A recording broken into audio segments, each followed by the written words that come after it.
অবশেষে আর কিছু কথা বলে কল কেটে দিয়ে ফোন কেটে দেয়। এদিকে আমি জানি না কোন শাকচুন্নি তোমার মনের মাঝে ভালোবাসাটা ভেঙে টুকরো টুকরো করে দিছে। তবে যতই কষ্ট হোক না কেন আমি আমার প্রেম নায়ক সুপার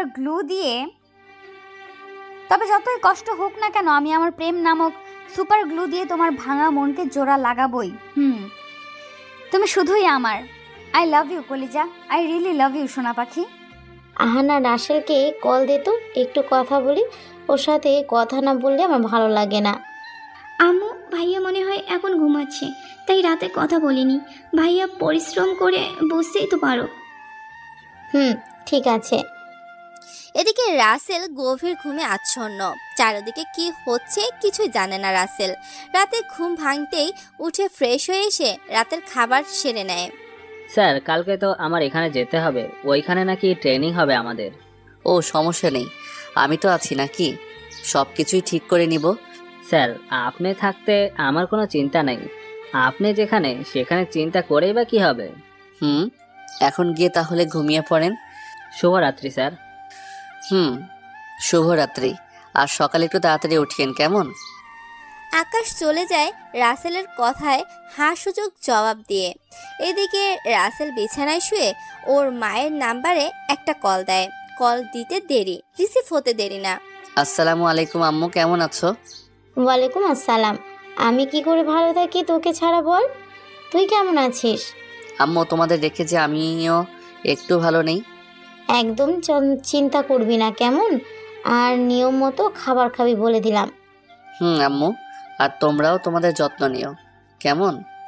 এইভাবে বাড়ির সবার সাথে অনেক সময় কথা বলে ফোন কেটে দিয়ে ঘুম পরীকে জড়িয়ে ধরে ঘুমের রাজ্যে হারিয়ে যায়।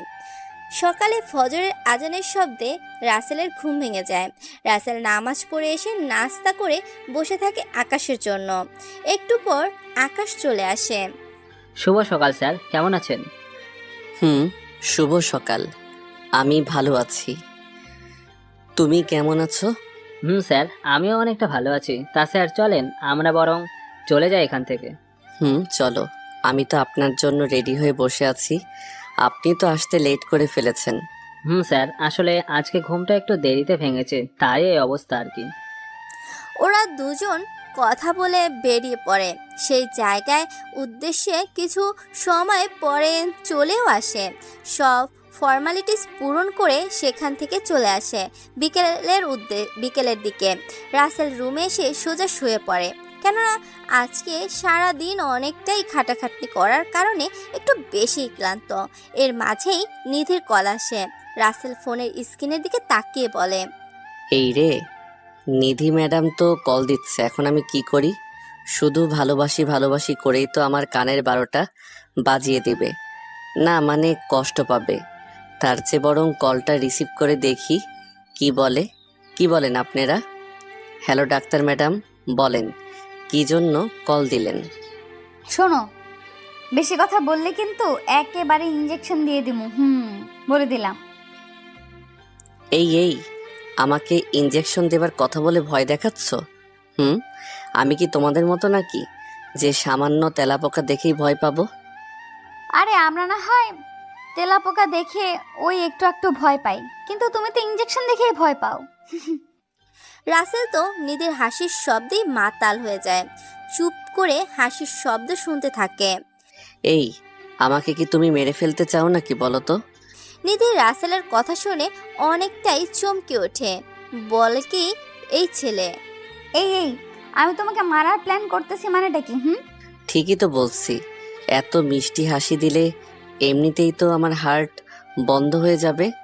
জানো, তোমার হাসি শুনে আমি 1 বস্তা ক্রাশ খাইছি। কি বলো পাগল একটা, আমার বুঝি লজ্জা পায় না? ওলে বাবালে, কন্যা আবার দেখি সেই লেভেলের লজ্জাও পায়। থাক, আর লজ্জা পেতে হবে না। আচ্ছা তুমি আসবে কবে? তোমাকে না দেখে আমার এই মনটা যে ব্যাকুল হয়ে আছে, সব সময় শুধু তোমার ভাবনায় মগ্ন থাকে। তোমার মনকে ফ্রিজে তুলে রাখো, তাহলে বরফ জমে ঠান্ডা হয়ে থাকবে, আর কিছুই ভাববে না। আরে কি বলো, তোমার মনটা যে আমার কাছে সারাক্ষণ আগলে রাখি। আর যদি ফ্রিজে রাখি তাহলে তো ঠান্ডা লাগবে, তাই না? কই, আমার মনটা তো আমার কাছেই আছে, তাহলে তোমার কাছে কি করে গেল শুনি? তুমি বুঝবে না। আর কবে আসবে বলো না গো? আমি যে আর তোমাকে না দেখে থাকতে পারছি না। 2 মাস পরে আসবো আমি। এখনো ট্রেনিং শেষ হয়নি তো। আর শোনো, আমি কিছুদিন কথা বলতে পারবো না দেখে ভেবো না তোমাকে ভুলে গেছি। আসলে আমার ফাইনাল এক্সাম তো, তাই। ও আচ্ছা, ভালো করে পড়ে মন দিয়ে পরীক্ষা দিও, কেমন? তুমি আমার সাথে আছো, তাহলে পরীক্ষা ভালো না হয়ে আর কি করব? আর কি করে পারে বলো? হয়েছে, আর বলতে হবে না। আচ্ছা এখন বাই, আমি একটু ঘুমাই, ভালো লাগছে না। এইভাবে দিন পেরিয়ে যেতে থাকে, আর একটা মাস শেষ হলেই রাসেল চলে আসবে। রাসেলের কাছে যেন একটা মাস একটা বছরের মতন মনে হচ্ছে। রাসেল আহানাকে কল দেয়। কি রে পেতনি, কি খবর, কেমন আছিস? ভাইয়া ভালো হচ্ছে না, কিন্তু তুই দূরে গিয়েও আমাকে পেতনি বলিস। তোকে যদি এখন সামনে পাইতাম তাহলে তোর খবর করে ফেলতাম। হুম, তোকে রাগাতে যে আমার অনেক বেশি ভালো লাগে, তাই খুঁটিয়ে খুঁটিয়ে তোর সাথে ঝগড়া করি। ভাইয়া আমি বুঝি। ভাইয়া তোকে ছাড়া ভালো লাগে না, চলে আয় তাড়াতাড়ি। আসবো তো। আমি সামনের মাসে বাড়িতে, তখন আমার ট্রেনিং শেষ হয়ে যাবে। এখানে যে আমারও থাকতে ভালো লাগে না। আচ্ছা ভাইয়া তুই থাক, আমি কি একটু আম্মুর সাথে কাজে সাহায্য করি। বাব্বা, তুই আবার কাজের মানুষ কবে থেকে হলি শুনি? এ তো দেখছি ভূতের মুখে রাম নাম বলার তুই। ভাইয়া তুইও না কি যে বলিস না বুঝতে পারি না। আমি কি কাজ করি না বল? এই যে আমি তোর সাথে ঝগড়া করি, এটা কি কাজ না বল? হয়েছে, আর ন্যাকা কান্না কানতে হবে না। তুই বরং গিয়ে আম্মুর সাথে কাজ কর। রাসেল বলেই ফোনটা কেটে দেয়। এইদিকে আহানা গিয়ে ওর আম্মুর সাথে একটু কাজে সাহায্য করে। রাতের খাবার খেয়ে শুয়ে পড়ে। এইদিকে নিধির চোখে ঘুম নেই। চোখটা বন্ধ করলেই রাসেলের মুখটা ভেসে ওঠে। কি জ্বালা রে ভাই, এই ছেলে দেখি সব সময় আমার সাথেই থাকে, ঘুমাতেও দেয় না, আর খুব ভালো বলে ভালোবাসে না। ঠিকই আমাকে ভালোবাসে কিন্তু বলে না। কোন ফাজিল মাইয়া যে আমার কলিজার মনটা নষ্ট করেছে বুঝি না। যদি ওরে পাইতাম একেবারে মাথার সবগুলো চুল ছিঁড়ে নিতাম। না, এটা তো ঠিক না, কারণ ও এমনটা না করলে আমি তো আমার কলিজার দেখাই পেতাম না। এইসব ভাবতে ভাবতেই কখন যে ঘুমিয়ে যায় বুঝতেই পারে না। সকালে রাসেল ঘুম থেকে উঠে ফ্রেশ হয়ে জানালার ধারে বসে চায়ের কাপে চুমুক দিচ্ছে আর বাইরের প্রকৃতি উপভোগ করতেছে। কেননা এখনও সূর্য মামা তার বাড়ি থেকে বাইরে বের হয়নি, যার কারণে একটু একটু কুয়াশার চাদর ঢেকে আছে সব কিছু। রাসেল এক মনে তাকিয়ে আছে বাইরের রাস্তার পাশে দাঁড়িয়ে থাকা একটা স্ট্যাচুর দিকে। স্ট্যাচুটা দেখতে খুবই সুন্দর, যতই দেখছে ততই মুগ্ধ হচ্ছে। স্ট্যাচুটা ছিল একটা কাপলদের। রাসেল হঠাৎ অতীতের কথা মনে পড়ে। চলেন আমরাও একটু রাসেলের সাথে অতীতের সাগরে ডুব দিয়ে মুক্ত খুঁজতে যাই। রাসেল দেখেছো ওই স্ট্যাচুটা কত সুন্দর? মেয়েটা ছাড়তে চাইলেও কখনো ছেলেটাকে ছাড়তে পারবে না। কত নিখুঁতভাবে তৈরি করেছে কারিগর, তাই না? আসলে খুব সুন্দর দেখতে। ইস, আমরাও যদি সারা জীবন ওদের মতো থাকতে পারতাম, তাহলে কষ্ট আমাদের কখনো স্পর্শ করতেই পারতো না। দূর পাগল, আমি তোমাকে কখনো ছেড়ে যাব নাকি যে তুমি এটা বলছো? আমি তো সব সময় তোমারই আছি এবং থাকবো, এটা নিয়ে একদম চিন্তা করবে না। চিন্তা তো আমি একদম করি না, তবে মাঝে মাঝে ভয় হয় তোমাকে হারানোর। আমি আবার হারিয়ে কোথায় যাব বলো? তোমাকে ছাড়াও যে আমি অসহায়। তোমাকে একটা মুহূর্তের জন্য চোখের আড়াল করলেই মনে হয় এই দেহে প্রাণ পাখিটা নাই।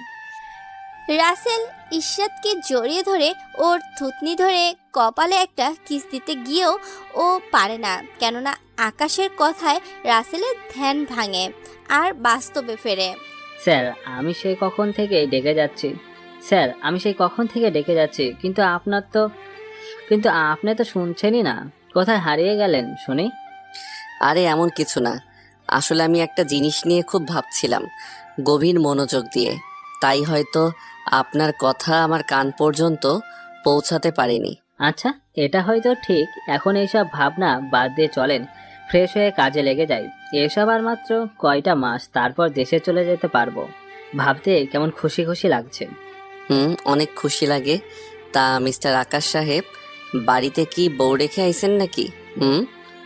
কি যে বলেন না স্যার, আমি এখনো বিয়ে করিনি, তাহলে বউ আসবে কোথা থেকে? তবে ইচ্ছা আছে বাবা মায়ের পছন্দ মতো সুন্দর একটা মেয়েকে মনের রানী বানাবো। সেটাই ভালো হবে। মা বাবার ইচ্ছার গুরুত্ব কয়জনই বা দিতে পারে বলেন? এই পৃথিবীতে তো তারাই সবচেয়ে বেশি সুখী যাদের বাবা মা ও একা পরিবার আছে। রাসেলের কথা শুনে আকাশ কেন যেন একটু থমকে যায়, কেননা সে কোনো এমন কথা বলতাছে। স্যার তাহলে আমার স্যার তাহলে আপনার মা বাবা কি এই পৃথিবীর বুকে বেঁচে নেই? রাসেল একটা দীর্ঘশ্বাস ফেলে আকাশের দিকে তাকিয়ে বলতে থাকে। জানি না আমার বাবা মা এই পৃথিবীর বুকে আজও আছে কিনা, কেননা আমি জন্মের পর তাদের দেখেছি কিনা সেটা মনে পড়ে না, কারণ আমি একটা এতিম ছেলে। তবে এই অভাবটা আমার নতুন পরিবারের সবাই সবাই একটু একটু করে পূরণ করেছে, দিয়েছে অসীম ভালোবাসা। স্যার স্যার আপনাকে দেখে কখনো বুঝতে পারিনি আপনার মনের কোণে এতটা কষ্ট লুকিয়ে আছে। বুকে এত কষ্ট চাপা নিয়ে কিভাবে লোক সমাজের সামনে হাসি খুশি থাকেন, বুঝতে থাকা আমার এই অবুঝ মন। হা হা হা, কি যে বলেন না, আসলে সব কিছুই শিখতে হয় বেঁচে থাকতে হলে। স্যার যদি কিছু মনে না করেন তো একটা কথা জিজ্ঞাসা করি? আপনি এত সময় ধরে কথা বলেই আসতেছেন, আর এখন বলছেন একটা কথা জিজ্ঞেস করতে চান? তাহলে কি এত সময় গান শোনালেন নাকি? স্যার কি যে বলেন না, আসলে এই কথাটা একটু ব্যক্তিগত কথা, তাই আর কি। আচ্ছা বলেন শুনি, কারণ আপনি কথাটা না বলতে পারলে সারাক্ষণ বলেই যাবেন একটা কথা একটা কথা। তার চেয়ে বরং এখনই শুনে নেই।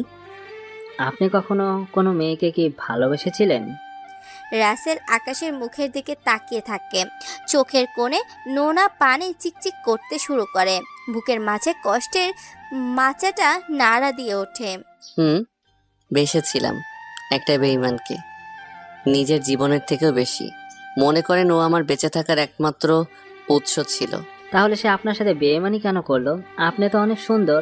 আর আমি বলি ওই মেয়ের কপাল খারাপ যে আপনার মতো মানুষকে পেয়েও অবহেলায় হারিয়েছে। আমি এতিম, পরিচয় বলার মতো কিছুই নেই, টাকা পয়সার নামটাও তো নেই, তাই সে আমাকে রেখে চলে গেছে অন্য কোনো গন্তব্যে, যেখানে তার মনের মতো সব কিছুই আছে। স্যার ওই মেয়ের যদি আমি কখনো সামনে পেতাম, ঠাস করে গালে একটা থাপ্পড় দিয়ে শুনিয়ে দিতাম টাকা পয়সা কি বেঁচে থাকার জন্য সব? টাকা পয়সাই তো সব, না হলে কি আর সে আমাকে ছেড়ে যেত? একটা সময় কতই না ভালোবাসতাম, একটা মুহূর্তের জন্যেও চোখের আড়াল হতে দিত না। কিন্তু এখন মানুষ দুটো একই আছি, শুধু সময়টা পাল্টে গেছে। আচ্ছা স্যার, অনেক শুনেছি, এখন এইসব বাদ দিয়ে চলেন কাজে যাওয়া যাক। আর তো কয়টা দিন মাত্র। চলেন, একটু দেরি হয়ে গেল মনে হয়। রাসেল চোখের কোণে জমে থাকা নোনা পানি ডান হাতের উল্টো পিঠ দিয়ে মুছে নিয়ে রেডি হতে চলে যায়। এদিকে আকাশও রেডি হয়ে নেয়। কিছু সময় পরেই দুজনই বেরিয়ে পড়ে। সারাদিন ট্রেনিং করে সন্ধ্যার আগে বাসায় চলে আসে। স্যার আজকের দিনটা খুব ভালো কেটেছে, কখনো মনেই হয়নি আমি ট্রেনিংয়ে আছি। তা মিস্টার আকাশ, কেন মনে হলো না শুনি? আর আপনার মনটা এত খুশি খুশি বা কেন মনে হচ্ছে? এতদিন আপনার মনের গহীনে লুকিয়ে থাকা কষ্টের কথাটা জানতে খুব ইচ্ছে করছিল, কিন্তু সেটা আজকে শুনতে পেরেছি, তাই মনটা খুব ফ্রেশ। ওরে বাবা রে, আমি তো এখন বুঝতে পারলাম। আচ্ছা যান, গিয়ে ফ্রেশ হয়ে নিন। ঠিক আছে স্যার, আমি গেলাম, আপনিও ফ্রেশ হয়ে নিন। রাসেল গিয়ে ফ্রেশ হয়ে হালকা একটু নাস্তা করে বিছানায় এসে গাটা এলিয়ে দিতেই যেন ঘুম পড়িয়ে এসে জড়িয়ে ধরে হারিয়ে যায় ঘুমের রাজ্যে। রাসেলের ঘুম ভাঙে রাতে। উঠে ফ্রেশ হয়ে রাতের খাবার খেয়ে ফোনটা হাতে নিয়ে রাফির কথা চিন্তা করতে করতে থাকে। আজকে রাফির কথা ওর খুব মনে পড়তাছে। কোনো ওয়েও নেই যে ওর সাথে যোগাযোগ করবে, তাই মনের মাঝে এক বালতি কষ্ট নিয়ে আবারও ঘুমের দেশে পাড়ি জমায়। এইভাবে পার হয়ে যায় 27টা দিন। আর মাত্র কয়েকটা দিন তারপরেই চলে যাবে এই চিরচেনা নিজের জন্মভূমি বাংলাদেশে। ভাবতেই কেমন যেন খুশি খুশি লাগে। এমন সময় আকাশ চলে আসে আর বলে, স্যার আমরা তো চলেই যাব। এখন পরিবারের সবার জন্য এখান থেকে কিছু জিনিস নিয়ে গেলে সবাই অনেক খুশি হবে। কেমন? আমি তো এমনটা ভেবে দেখিনি। আপনি এসে সত্যি কথাটাই বলে মনে করাই দিচ্ছেন।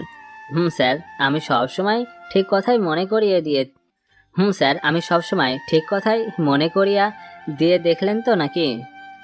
দেখলাম। এটা একটা আপনার বিশেষ গুণ বলা যায়। তা কখন যেতে চাচ্ছেন শপিং করতে? আজকে তো কোনো কাজ নেই, তাই আজকে গেলেই কিন্তু ভালো হতো। পরে আবার কি হবে কে জানে। সেটাও তো কথা। আচ্ছা তাহলে আমরা বরং বিকেলের দিকে যাবনি। আচ্ছা ঠিক আছে, আপনি যেটা বলেন সেটা উল্টানোর সাহস কি আর আমার আছে বলেন? কেমন? আরে কি যে বলেন না। আচ্ছা এখন গিয়ে নাস্তা করেন, আমি করে নিয়েছি। আচ্ছা স্যার আমি তাহলে যাই। আকাশ কথাটা বলেই স্থান ত্যাগ করে তার থাকার জায়গায় চলে যায়। এদিকে বাসে বসে ভাবে কার জন্য কি নেবে কি নেবে কি নেবে ভাবতেই থাকে, কিন্তু তার মাথায় আসে না আসলে কি নিলে সবাই খুশি হবে। এইভাবে সময় গড়িয়ে বিকেল হয়ে আসে। আকাশ রেডি হয়ে রাসেলের কাছে আসে। স্যার আমি তো রেডি হয়ে এসে পড়লাম, কিন্তু আপনি তো এখনো রেডি হননি। আরে আর বলিও না, আমি দুপুরে ঘুমিয়েছিলাম তাই উঠতে একটু লেট হয়ে গেছে। তুমি সোফায় গিয়ে বসে একটু অপেক্ষা করো, আমি এই রেডি হয়ে এলাম। আচ্ছা স্যার, ভাবির মতো আবার মেকআপ করে সময় নষ্ট করিয়েন না। আকাশ কথাটা বলেই হাসতে হাসতে চলে যায় সোফায়। রাসেলও হাসি পায় আকাশের কথা শুনে। রাসেল রেডি হয়ে আকাশের কাছে আসে। এই যে মিস্টার আকাশ সাহেব, চলে যাওয়া যাক। আপনি তো গভীর মনোযোগ দিয়ে ভাবির কথা ভাবতেছেন মনে হয়। ভাবি না হলে ভাবির কথা ভাববো আর কেমনে? রাসেল আর আকাশ কথা বলতে বলতে চলে আসে শপিং মলে। শপিং মলের ভিতরে গিয়ে এটা ওটা দেখতে থাকে। রাসেল কি নেবে ভেবে উঠতে পারে না। এদিকে আকাশের কেনাকাটা কিন্তু শেষ। আচ্ছা আপনি কখন কিনবেন? সে কখন থেকে শুধু দেখেই যাচ্ছেন, কিছু তো কিনছেন না। কি নিলে সবাই খুশি হবে সেটাই আমি ভেবে পাচ্ছি না তো। তাহলে কি কিনবো বলেন? আরে আপনার মতো কিছু কিনে নেন না, তাহলেই সবার পছন্দ হবে। রাসেল আকাশের কথা শুনে দেখে দেখে প্রথমেই ওর আম্মুর জন্য একটা জায়নামাজ ও তসবি কেনে। পরে শাড়ি, বাবার জন্য কোট প্যান্ট ও পেতনি বোনের জন্য একটা ভালো মানের জামা ও কিছু জুয়েলারি কিনে নেয়। সবার আগে উন্নত মানের মেকআপ। রাসেল শপিং করে বাড়িতে ফেরে। আসতে যাবে অমনি মনে পড়ে, এই রে, সবার জন্যই তো কত কি নিলাম, কিন্তু নিধি ম্যাডামের জন্য তো কিছুই নিলাম না। না, ওর জন্য কিছু নিলে অনেক খুশি হবে। তারপর আবার শপিং মলে গিয়ে বেছে বেছে লালের ভিতরে নীল রঙের কাজ করা একটা শাড়ি কিনে বেরিয়ে আসে। স্যার আপনার পছন্দ আছে বলতে হবে। তা এত সুন্দর একটা শাড়ি কার জন্য কিনলেন শুনি? দেখি এটা বাড়িতে গিয়ে কাকে বেশি মানায়, যাকে বেশি মানাবে তাকেই না হয় দিয়ে দিব। আপনার থেকে আমি সহজে কোনো কথা জানতে পারিনি। সবসময় একটা না একটা বলে পার পেয়েছেন। হা হা হা, আমি এমনই বলতে পারেন। এখন চলেন, পেটের মধ্যে চুহা দৌড়াদৌড়ি করতেছে, তাকে শান্তি দিয়ে আসি রেস্টুরেন্টে গিয়ে। স্যার অনেক ক্ষুধা লেগেছে। আপনি এখন সঠিক সময়ে সঠিক কথা মনে করেছেন। সব সময় কি আর আপনার সঠিক কথা শোনার জন্য থাকা যায় বলেন? এত শপিং কেউ করে নাকি? সময় বেশি লাগালেন, আপনি আর বললেন আমি সময় বেশি নষ্ট করিয়েছি। নেন, নিজেকে তো আর নিজে বলতে পারি না, তাই সব বাদ দিয়ে চলে যাওয়া যাক রেস্টুরেন্টে। স্যার চলেন যাওয়া যাক। রাসেল ও আকাশ একটা রেস্টুরেন্টে ঢুকে পছন্দের খাবার অর্ডার করে খেয়ে বিল মিটিয়ে সোজা বাসা চলে আসে। সারাদিন অনেকটাই ক্লান্ত থাকার কারণে বিছানায় গা এলিয়ে দিতেই ঘুমের রাজ্যে হারিয়ে যায়। ঘুম ভাঙে রাতে। বিছানা থেকে উঠে ফ্রেশ হয়ে রাতের খাবার খেয়ে নিয়ে রুমে এসে বাড়িতে কল দেয়। সঙ্গে সঙ্গে আহানা কল রিসিভ করে। হ্যালো ভাইয়া, কেমন আছিস? আলহামদুলিল্লাহ, আমি অনেকটাই ভালো আছি। তা তোরা সবাই কেমন আছিস? আমরাও অনেক ভালো আছি, কিন্তু তোকে অনেক মিস করছি রে ভাইয়া। সারাক্ষণ একা একা লাগে, মন চায় তোর কাছে ছুটে আসি। ছুটে আর আসতে হবে না, আমি নিজের কয়েকদিন পরে তোর কাছে চলে আসতেছি, বুঝতে পারলি? তোর এত সুন্দর গুছিয়ে বাংলা কথা যদি না বুঝতে পারি তাহলে কি আর হিন্দি বুঝতে পারবো বল? সেটাও ঠিক। তা বাবা মা কোথায় রে পেতনি? আম্মু নামাজ পড়তেছে আর আব্বু মসজিদে গিয়েছে নামাজ পড়তে। সবাই যখন নামাজ পড়তে গেছে তখন তুই কেন নামাজ না পড়ে ঢং ঢং করে নেচে বেড়াচ্ছিস শুনি? এমনি ভালো লাগছে না তো, তার জন্য এভাবে আছি। শোন, নামাজের কাছে কিন্তু কোনো অজুহাত চলে না, সো বি কেয়ারফুল। ভাইয়া, আমি কাল থেকে 5 ওয়াক্ত নামাজ পড়বো, ঠিক আছে? এখন নামাজ পড়ে আল্লাহর কাছ থেকে তওবা করে ক্ষমা চেয়ে নিস এত বছর জানা অজানায় গুনাহ করার জন্য। আর শোন, রোজা কিন্তু থাকিস, কেমন? এভাবে আরও অনেক কথা বলে রাসেল কলটা কেটে দেয়। এদিকে রাফি রাসেলের ছবিটা হাতে নিয়ে বারবার দেখছে আর কান্না করতেছে। রাফিও যে একটু ভালো লাগছে না রাসেলের চাঁদ মুখটা না দেখতে পেয়ে। রাসেল, তুই কোথায় চলে গেলি আমাকে এভাবে একা ফেলে?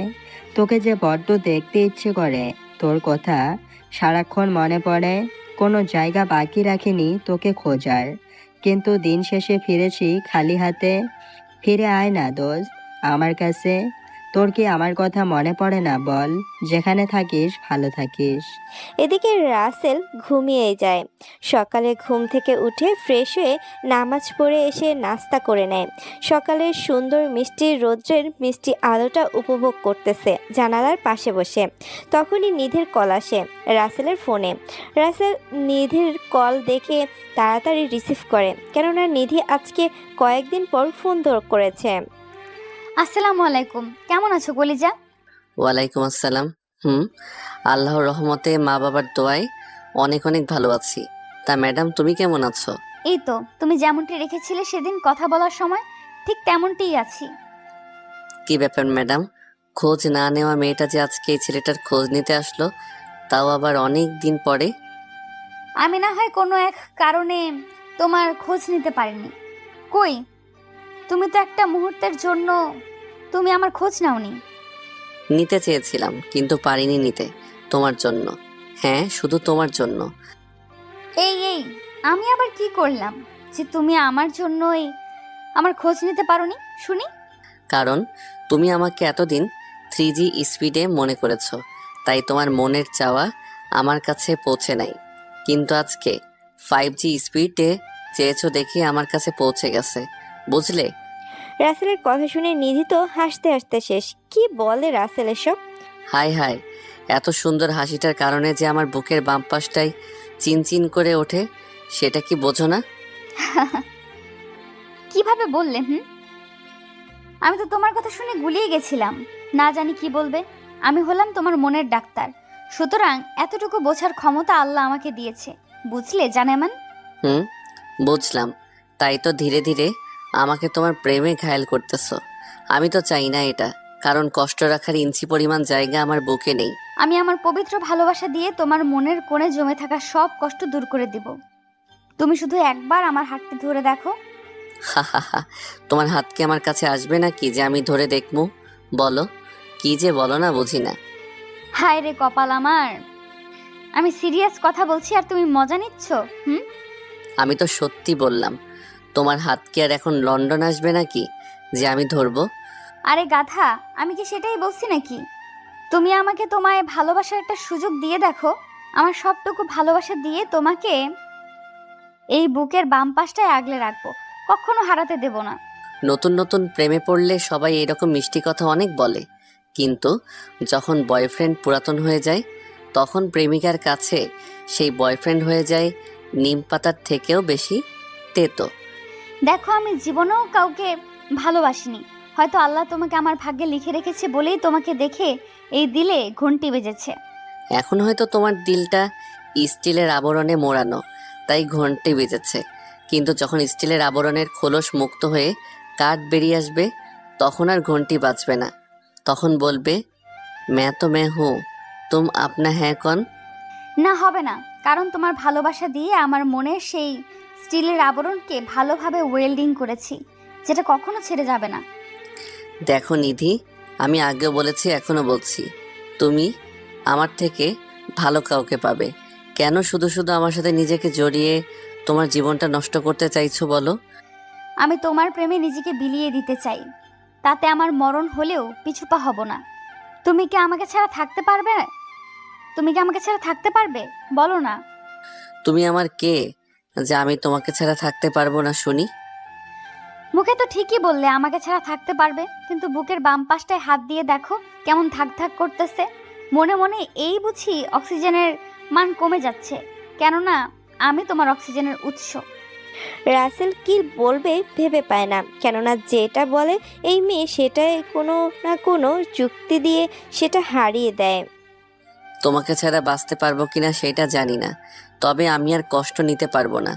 সবার কষ্ট সহ্য করার ক্ষমতা আমার আল্লাহ আমাকে দিয়েছে, কিন্তু ভালোবাসার মানুষের দেওয়া কষ্ট সহ্য করার ক্ষমতা আমাকে দেয়নি। তোমার এই কষ্ট সহ্য করার ক্ষমতা থাকতে হবে না, কারণ আমি তোমাকে কখনো কষ্ট দিবই না, সব সময় ভালোবাসা দিয়ে আগলে রাখবো।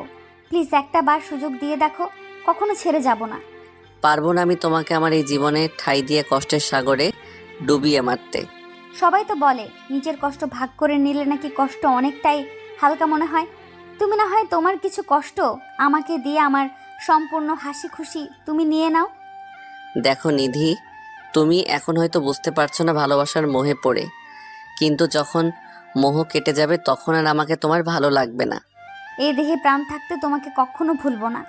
আর তোমার বুকে জায়গা দিতে না পারো, আমাকে তোমার বাড়ির কাজের মেয়ে করে রেখো, তবুও তোমার সেবা করার একটা সুযোগ অন্তত পাবো। নিধির এমন আবেগ জড়ানো কথা শুনে রাসেল কি জবাব দেবে খুঁজেই পায় না। একটা মেয়ে কতটা ভালোবাসলে নিজের বাড়ির কাজের লোক হতে চায় বলেন? কি বলেন আপনারা? নিধিকে রাসেল মেনে নেবে নাকি এড়িয়ে যাবে? হা হা হা। নিধি, তুমি আমাকে হাসালে, কারণ আমার নিজের তো কোনো বাড়ি নেই, তাহলে কাজের মেয়ে হবে কিভাবে? আরে, তোমার বুকের বাম পাশটা আমার জন্য একটা বাড়ি, বুঝলে? আর আমি ওই বাড়িটার কাজের মেয়ে হতে চাই। এমনিতেই করোনার সিজন, তাই সব সময় পরিষ্কার পরিচ্ছন্ন রাখতে হবে। তুমিও না কেমন সব কথা বলো, আমি না হেসে পারি না। আপনারাই বলেন, এমন মেয়েকে কি জীবনসঙ্গী হিসেবে পেয়েও হারিয়ে ফেলা যায়, যেখানে সে নিজেই তার বাড়ির দায়িত্ব নিতে চায়? তুমি তো শিখাচ্ছ এমন কথা বলতে আমাকে। আমি কি থোড়ি এসব বলতে পারতাম? বাব্বা, সব কিছু নিজেই বলে এখন আমার নামে চালিয়ে দেওয়া হচ্ছে, তাই না? তুমি তো আমার সব, তোমার সাথেই তো এমন দুষ্টুমি করব, তাই না? আচ্ছা তুমি থাকো কেমন, আব্বু ডাকছে, দেখি কি বলে। আচ্ছা, তাহলে যাও, ভালো থাকো, আল্লাহ হাফেজ। ওকে, তুমিও থাকো। আল্লাহ হাফেজ। রাসেল নিধির ছবিটা ধরে নিয়ে বুকের পাশে যত্ন করে রেখে দেয়। এদিকে নিধিকে যে কিছু বলবে সেটারও কোনো উপায় নেই, কেননা পাগলি তো লজ্জা পেয়ে দৌড়ে পালিয়েছে। পাগলি একটা, এখনো বাচ্চা আমার স্বভাব যায়নি। আমি কি আসলেই ভাগ্যবান যে নিধির মতো এত সুন্দর একটা মনের মানুষকে পেয়েছি, যার মনে নেই কোনো অহংকার, যার মনে নেই কোনো অহংকার, আছে শুধু অফুরন্ত ভালোবাসা। কিন্তু ভয় হয় যদি আমাকে আবার ইসরাতের মতো ছেড়ে চলে যায়। এসব ভাবছে রাসেল, ঠিক তখনই আকাশ হাতে 2টা কফি নিয়ে চলে আসে। এই ছেলেটাও না কেমন ঠিক বুঝে যায় কখন রাসেল কি খেতে মন চায়। শুভ সকাল স্যার, এই নিন আপনার জন্য স্পেশাল কফি নিয়ে আসলাম। শুভ সকাল। ধন্যবাদ আপনাকে মিস্টার আকাশ সাহেব। তা আপনি কিভাবে বুঝতে পারলেন যে এখন আমার কফি খেতে মন চাচ্ছে? আমি এসে দেখি আপনি ফোনে কথা বলছেন আর উদাস হয়ে বাইরে তাকিয়ে কি একটা ভাবছেন, তাই এই কফিটা আপনার প্রয়োজন বুঝতে পারলাম আর টপ টপ করে নিচে চলে আসলাম। এখন খেয়ে নিন। আচ্ছা বসেন। দাঁড়িয়ে আছেন কেন? আমি আপনার স্যার বলে কি এখানেও আমার সামনে এভাবে দাঁড়িয়ে থাকবেন নাকি? সরি স্যার, আচ্ছা ঠিক আছে, আমি বসতেছি। এইভাবে নানান কথাবার্তার মাঝে দিয়ে চলে যায় দিনগুলো। আগামীকালকেই ফিরে যাবে নিজ দেশে, অন্যের দেশ ফেলে রেখে। রাসেল সব কাগজপত্র আগে ঠিক করে নিয়েছে, এখন শুধু জিনিসপত্রগুলাই গুছিয়ে নেওয়া বাদ আছে। রাসেল সব জিনিসপত্রগুলো গুছিয়ে রাতের খাবার খেয়ে রুমে চলে আসে। সকাল 6টায় ফ্লাইট। রাসেলও বাবার কাছে ফোন করে। আসসালামু আলাইকুম বাবা, কেমন আছো? আমাকে তো ভুলেই গেছো। ওয়ালাইকুম আসসালাম। আমি ভালো আছি, তুই কেমন আছিস? তা বাবা, আমি তোকে ভুলে গেছি নাকি? তুই আমাকে ভুলে গেছিস কোনটা? আমি কি তোমাকে ভুলতে পারি বলো? শুধু একটু মনে কম রেখেছি, এটাই। হি হি হি। পাগল ছেলে। তা কালকে তো ফিরেই আসতেছস তাই না? হুম, তুমি তো সব জানোই, আবার জিগাও কেন? দেখলাম যে এটাও তোর মনে আছে কিনা মনে নেই। এইভাবে বাবার সাথে অনেক সময় কথা বলে রাসেল। ফোন কেটে দেখে নিধি অনেকগুলা কল দিছে, যেটা রাসেল তেরও পায়নি। এই রে মহারানী, এতগুলো কল দিচ্ছে আর আমি টেরই পাইনি। না জানি কোন লেভেলে রেগে আছে কে জানে। না বাবা না, মহারানী রাগ ওঠার আগেই কল ব্যাক দেই। রাসেল কল লিস্ট থেকে কিউট পাগলি নামটা বের করে কল দেয়। হাই হাই, কি নাম মাইরে, কিউট পাগলি। নিধি কল রিসিভ করে কথা বলে না, শুধু কানে ধরে আছে আর রাগে ফোঁসফোঁস করতেছে। মনে হচ্ছে এই বুঝি জাতির সাপের মতো ছোবল দিবে। এই পাগলি, কথা বলো না কেন? তোমার নিঃশ্বাস শুনতে শুনতে তো আমার নিঃশ্বাসে ঘাটতি পড়ে যাচ্ছে। বলবো কেন কথা? কতবার কল দিছি, তুমি কি ধরেছো? আবার কথা বলো, তাই না? আরে আমি বাবার সাথে কথা বললাম, বুঝতেই পারো। কিলকে চলে আসতেছি তোমাদের কাছে। বুঝতেই পারো কালকে চলে আসতেছি তোমাদের কাছে, এই বিলাতি মেম সাহেবদের একা করে। শ্বশুর আব্বার সাথে কথা বললে দেখে যাও, ক্ষমা করে দিলাম।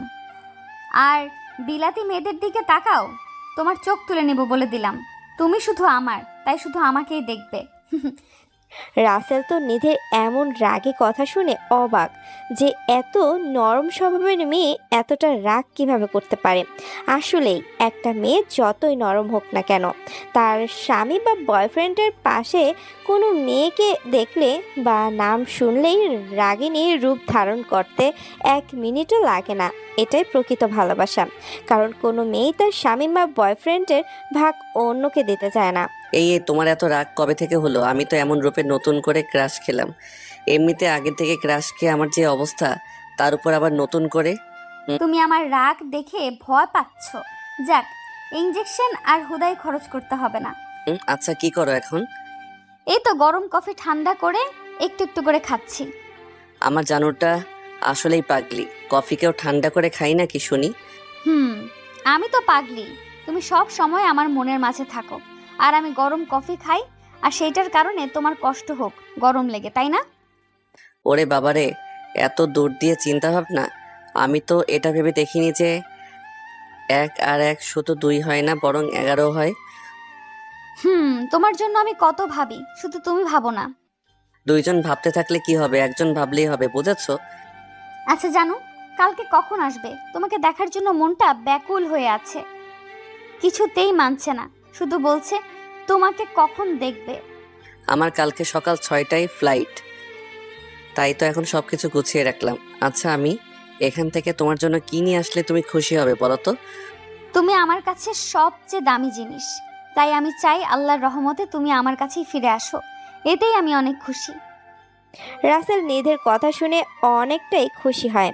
রাসেল ভেবেছে অনেক কিছু হয়তো চাইবে, কিন্তু নিধি কিছুই চাইলো না, শুধু ওর সহি সালামতে ফিরে আসাটাই কামনা করলো, যেটার কারণে নিধির জন্য রাসেলের মনে আরও 1000 গুণ ভালোবাসা বেড়ে গেল। সত্যি আমি তোমাকে যতই দেখছি ততই যেন মুগ্ধ হচ্ছি। আরো কত রূপ তোমার মাঝে আছে শুনি। তোমার মনের মতো সব আছে, বুঝতে পারলে কলিজা? না বুঝতে পারলে কি আর ছাড় আছে নাকি? তুমি তো বুঝিয়ে ছাড়বে, সে যেভাবেই হোক না কেন। আচ্ছা কলিজা, এখন তাহলে ফোন রাখি, তুমি ঘুমিয়ে যাও, সকাল সকাল উঠতে হবে। আমি তোমার মাথায় হাত বুলিয়ে দিচ্ছি। ঠিক আছে। শুভরাত্রি কলিজা। লাভ ইউ সোনা পাখি, আল্লাহ হাফেজ। লাভ ইউ টু কলিজা, আল্লাহ হাফেজ। Good night and sweet dream with me. Rasel কলটা কেটে দিয়ে ঘুমের রাজ্যে পাড়ি জমায়। এদিকে নিধি বইটা হাতে নিয়ে পড়তে থাকে আর মুচকি মুচকি হাসতে থাকে, কেননা কালকে প্রিয় মুখটা আবার দেখতে পারবে। ভাবতেই নিধি যেন আনন্দে আত্মহারা। এদিকে রাসেলও আজকে দুই নয়নে ঘুম যেন কিছুতেই ধরা দিতে চাচ্ছে না। বিছানার এক পাশ থেকে ওপাশ করেই যাচ্ছে, কিন্তু ঘুম পড়ে আসছে না। অবশেষে এমন করতে করতে কখন যে ঘুমিয়ে যায় সেটা রাসেল নিজেও জানে না। তাহলে আপনারা কিভাবে জানবেন? সকালের সময়ের আগেই রাসেল উঠে পড়ে। মনের মাঝে এক আলাদা ভালো লাগা কাজ করতেছে। এতদিন পরে বাড়ি যাবে বলে কথা। রাসেল সব কিছু রেডি করে নিয়ে বসে আছে। এমন সময় আকাশ আসে। আসসালামু আলাইকুম। গুড মর্নিং স্যার, কেমন আছেন? ওয়ালাইকুম আসসালাম। গুড মর্নিং মিস্টার আকাশ সাহেব। আমি ভালো আছি, তা আপনি কেমন আছেন? স্যার, আমি ভালো আছি, তবে মনটা একটু খারাপ। রাসেল অনেকটা অবাক হয়, জিজ্ঞেস করে মন খারাপের কারণটা আসলে কি। ওই রাতে তো ভালো মানুষের মতোই দেখলাম, তাহলে এখন আবার মন খারাপ কেন শুনি? আপনাকে ছেড়ে চলে যেতে হবে তাই। আপনি থাকেন চট্টগ্রাম আর আমি থাকি ঢাকা। আমি থাকি ঢাকা। এখানে তো আপনার আন্ডারে আমাকে রাখা হয়েছিল। আরে এতে মন খারাপের কি আছে? দেখা তো হবেই, আর আপনার ডিউটি আমার সাথেই পড়বে, নো সমস্যা ইয়াং ম্যান। আপনি চাইলে যে কোনো কিছু সম্ভব, অসম্ভবের কিছুই নাই। তাই চলেন খেয়ে নেই, আর একটু পরে বের হতে হবে। চলেন আগে খেয়ে নিই, তাহলে পরে আবার দৌড়াদৌড়ি করার তালে পড়তে হবে নি, সেটা আবার একটু ভালো লাগবে না নে? স্যার, খাবার পরে যদি একটু রেস্ট করতে নাই পারি তাহলে যেন কেমন কেমন লাগে। আর কোনো কথা না বলে ওরা চলে যায় নাস্তা করার জন্য। দুজনে নাস্তা করে বেরিয়ে পড়ে এয়ারপোর্টের উদ্দেশ্যে। সবাই রাসেলকে এগিয়ে দিতে এসেছে, কেননা রাসেল এই 6টা মাস অনেকেরই মন জয় করেছে। এর মাঝে আবার অনেকগুলা বিলাতি মেয়ের চোখেও পানি জমতে শুরু করেছে। রাসেল সবাইকে সান্ত্বনা দিয়ে এয়ারপোর্টে সকল কাজ শেষ করে বিমানে উঠে বসে পড়ে। একটু পরেই বিমান টেক অফ করবে বাংলাদেশের উদ্দেশ্যে। স্যার, এই মুহূর্তটা আমার খুব ভালো লাগে, যেটা আপনাকে বলে বোঝাতে পারবো না। আরে কোন সময়টা আপনার এতটা ভালো লাগে সেটাই তো বুঝতে পারলাম না আমি বলছি এই যে বিমান টেক অফ করে মাটি থেকে ঠাস ঠাস করে আকাশে ওড়ে পরে আবার শূন্যের ওপরে ভাসতে থাকি, সেটার কথা বলছি। ও, আমি এতক্ষণে বুঝতে পারলাম আপনি আসলে কোনো ভালো লাগার কথা আসলে বলছেন। তবে এই সময়টা তো অনেকেই ভয় পায়। আমার ভয়ের পরিবর্তে মজাটাই বেশি লাগে, সেটা আপনি বলতে পারেন।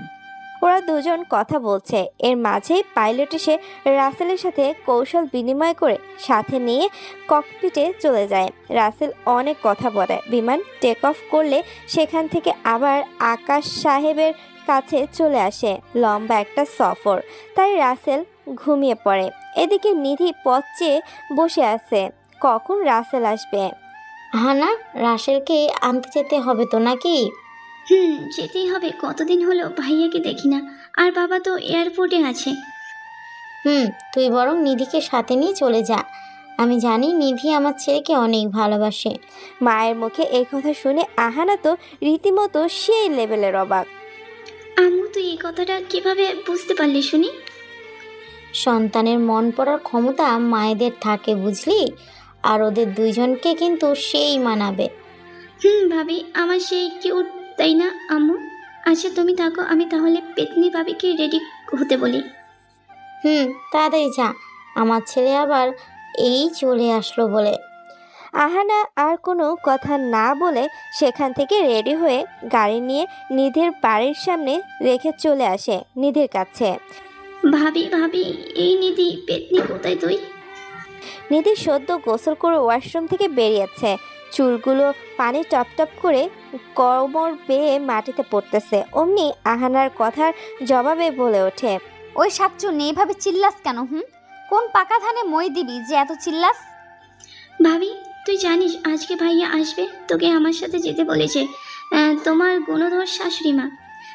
নিধি তো আহানার কথা শুনে সেই লেভেলের খুশি, কি করবে ভেবেই পাচ্ছে না জানো। দেখতে হবে না শাশুড়ি মাটা কার? ছেলের হবু বউয়ের জন্য আগে কত দরদ দেখেছিস? হয়েছে। হয়েছে। আর সাপাই গাইতে হবে না, তুই বরং তাড়াতাড়ি রেডি হয়ে নে। তুই 2 মিনিট বসে, আমি 30 মিনিটে রেডি হয়ে আসতেছি। নিধি একটা মুচকি হাসি দিয়ে রেডি হতে চলে যায়। এদিকে আহানা নিধির আম্মুর সাথে এটা ওটা নিয়ে কথা বলতে থাকে। এইদিকে নিধি কি পরবে সেটা ভেবেই পাচ্ছে না। অবশেষে রাসেল যেটা একদিন পছন্দ করেছিল সেটাই পরে নেয়। অনেকটা সময় পরে রেডি হয়ে বেরিয়ে পড়ে। আহানা ও নিধির মা তো সিঁড়ির দিকে এক ধ্যানে তাকিয়ে আছে। মনে হচ্ছে আসমান থেকে কোনো পরী জমিনে নেমে এসেছে। অসম্ভব সুন্দর লাগছে। হালকা বাতাসে সিল্কি চুলগুলো বারবার এলোমেলো হয়ে যাচ্ছে, যেটা নিধির বারবার কানের পিছনে গুঁজে দিচ্ছে। বাবা, ভাবি তোকে তো একদম ফড়ির মতো লাগছে। সত্যি আজকে আমার ভাইয়াটা তোকে দেখি পাগল হয়ে যাবে। যা দুষ্টু, এইভাবে বলিস না। আমার বুঝি লজ্জা করে না? থাক, আর লজ্জা পেতে হবে না। এবার তাড়াতাড়ি চল, না হলে ভাইয়া এসে রেগে ফায়ার হয়ে যাবে। তাড়াতাড়ি চল, তোর ভাইকে দেখার জন্য আমার তো আর তর্স হয়েছে না রে। আহা ভাবি, একটু শান্ত হও। দেখতে পারবে না কেউ, তোমার মনের মানুষকে ছিনিয়ে নেবে না। নিতে আসলেই আমি দেখবো নাকি? তাকে একেবারে খুন করে ফেলবো। ওরে বাবারে, এত প্রেম আমার ভাইয়াটার প্রতি। আচ্ছা চল। দুইজনে এইভাবে কথা বলতে বলতে এয়ারপোর্টের উদ্দেশ্যে রওনা দেয়। এদিকে রাসেলের ঘুম ভেঙে যায়। বিমানবালাদের থেকে জানতে পারে আর বেশি সময় লাগবে না বাংলাদেশে পৌঁছাতে, কেননা বর্তমানে বিমান ভারতের আকাশের উপরে আছে। ইস, কত সময় ঘুমিয়ে কাটালাম সেটা বুঝতেই পারলাম না। লন্ডন থেকে কখন ইন্ডিয়া চলে আইছি ভাবতেই অবাক লাগে। এক ঘুমে লন্ডন টু ইন্ডিয়া, হি হি হি। রাসেল ঠোঁটের কোণে হাসি রেখে উপরের কথাগুলো ভাবছে। ঠিক তখনই আকাশ বলে ওঠে, স্যার এত ঘুমাইলেন? বিমানবালারা খাবারের জন্য আপনাকে ডাকতে চেয়েছিল, কিন্তু আপনার ঘুম নষ্ট হবে ভেবে আমি আর ডাকতে দেইনি, বরং সেই খাবার আমিই খাইছি। ওরে বাবারে, তাই নাকি? তো খাইছেনই যখন, তখন আর কি করার আছে? খাবার জিনিস তো খাইছেন, ফেলে তো আর দেননি। ইস স্যার, আপনি তো কত ভালো। আমি তো আরো ভাবলাম আপনি কত কি বলবেন ওই খাবার খাওয়ার জন্য। আরে ধুর, এইটা কোনো কথা হলো? আমি খাবারের চাহিদা বুঝি। আমার এমনও দিন গেছে এক মুঠো খাবার না থাকার কারণে না খেয়ে থেকেছি। স্যার, আপনার কষ্টের কথাগুলো শুনলেই আমার কলিজা কেঁপে ওঠে। একটা মানুষ এত কষ্ট সহ্য করে কিভাবে হাসি খুশি থাকতে পারে? আকাশ সাহেব সেই তো প্রকৃত বীর, যে জীবন যুদ্ধে হার না মানা সৈনিক। স্যার, আপনি একদম ঠিক কথা বলেছেন। তবে আমি যদি কোনোদিন আপনার সাথে প্রতারণা করেছে সেই মেয়েকে পাই, তো গালের মাঝে সজোরে একটা থাপ্পড় দিয়ে জিজ্ঞাসা করব, কেন করেছিলে এমন? আরে ভাই, সেটা আর জিজ্ঞেস করার কি আছে? সেইটা না জানার কথা। আমি একটা এতিম ও গরিব ঘরের খ্যাত ছেলে। এইভাবে আরও অনেক কথা বলতে বলতে বিমান পৌঁছে যায় বাংলাদেশের উপরে। একটু পরে বিমান ল্যান্ড করে হজরত শাহজালাল আন্তর্জাতিক বিমানবন্দরে। রাসেল বিমান থেকে নেমেই দেখতে পায় সবাই ফুল নিয়ে দাঁড়িয়ে আছে। রাসেল মনের খুশির বন্যা বয়ে যায়। যেই মানুষটাকে দেখলেই সবাই মুখ ঘুরিয়ে নিত, না হয় সমালোচনা করে ফেলতো, আর আজ সেই মানুষটাকে ফুল দিয়ে সম্বর্ধনা জানাচ্ছে। রাসেল সবার প্রথমে ওর বাবার হাত থেকে ফুল নিয়ে ওর বাবাকে বুকে জড়িয়ে কান্না করে দেয়। কানিস না বাবা, আজকে যে তোর খুশির দিন। বাবা, এটা তো খুশির কান্না। আমি কখনো ভাবিনি যে এমন একটা দিন আমার জীবনেও আসবে। ধন্যবাদ বাবা, তুমি না থাকলে এটা সম্ভব হতো না। বাবা, ধন্যবাদ দিয়ে আমাকে ছোট করিস না, কারণ আমি শুধু পথ দেখিয়েছি আর তুই সব কিছু হাসিল করেছিস তোর ইচ্ছা শক্তি ও মেধার জোরে। এইভাবে সবার কথা বলে এয়ারপোর্টের ভিতর থেকে বাইরে এসে সামনের দিকে তাকিয়ে হয়ে যায়, কেননা নিধে যে ওর দিকে অপলক দৃষ্টিতে তাকিয়ে আছে। চোখের কোণে পানি চিকচিক করতেছে। এটা কোনো দুঃখের কান্না নয়, বরং এটা আপন মানুষকে কাছে পাওয়ার সুখের কান্না। রাসেল নিধির দিকে তাকিয়ে আছে। এমন সময় আহানা দৌড়ে এসে ওকে জড়িয়ে ধরে। ভাইয়া কেমন আছিস? কত কিউট হয়ে গেছিস ভাইয়া। আমি ভালো আছি, তা তুই কেমন আছিস? আর পেতনি, একদম নজর দিবা না। তোর ফ্রেন্ডের তো নজর সরছেই না দেখছি। সরবে কিভাবে এত কিউট একটা মানুষ সামনে দাঁড়িয়ে থাকলে? রাসেল আহানার কানে একটা আলতো করে চিমটি কাটতে বলে। এই পেতনি বাবা আছে সেটা কি তুই দেখিসনি? ভাইয়া, আব্বু আম্মু সেটা জানে, বুঝলে, তাই এটা নিয়ে কোনো চিন্তা করতে হবে না। তাই তো ভাবিকে আম্মুর সাথেই পাঠিয়ে দিল। ওরে বাবারে, এত কিছু! আর আমি একটু জানি না, ভাবতে তো গান ছিনছিন করছে। নিধি একটু দূরে দাঁড়িয়ে সব কিছু দেখছিল। এদিকে রফিকুল সাহেব একটু সেখান থেকে সরে যায় আর নিধি দৌড়ে এসে রাসেলকে জড়িয়ে ধরে। রাসেল তো 33,000 ভোল্টের শখ খেলো মনে হয়। সবাই তো তাকিয়ে মনে হয় বিনা পয়সায় সিনেমা দেখছে। এই গতি, একটু তো লজ্জা কর, দেখছিস সবাই কিভাবে তাকিয়ে আছে। আহানা নিধির কানে কানে উপরের কথাগুলো বলে। নিধি তো আহানার কথায় ভীষণ লজ্জা পেয়ে রাসেলের বুক থেকে মুখ গুজে নেয়। এই যে ম্যাডাম, এখনো কিন্তু প্রপোজ করা হয়নি, আর তুমি আমার বুকে স্থান নিছো। এই বুকটা যে শুধুই আমার, তা প্রপোজ করো, আমি কি মানা করব নাকি? নিধির বলতে দেরি, কিন্তু আকাশ কোথা থেকে যেন এক গুচ্ছ গোলাপ এনে রাসেলের হাতে দিতে দেরি করলো না। স্যার, ভাবিকে এবার প্রপোজটা করেই ফেলেন। সবাই তাকিয়ে আছে ওদের দিকে, মনে হচ্ছে এখানে কোনো বাংলা সিনেমার শুটিং হচ্ছে। রাসেল আকাশের হাত থেকে ফুলগুলো নিয়ে হাঁটু গেড়ে নিধির সামনে বসে। কখনো ভাবিনি আমার মনে পড়ে থাকা পাথরের স্তর তোমার ভালো দিয়ে কাটিয়ে ভালোবাসার সৃষ্টি করবে। কখনো ভাবিনি আমার মতো মানুষের জীবনেও তোমার মতো এত সুন্দর মনের কেউ আসবে। আমি ধন্য তোমাকে আমার জীবনে পেয়ে। তবে একটু বাধা আছে, সেটা হলো তুমি যদি থাকো রাজি, ডাকবো আমি তোমার আমার বিয়ের কাজী। I love you Nidhi, will you marry me?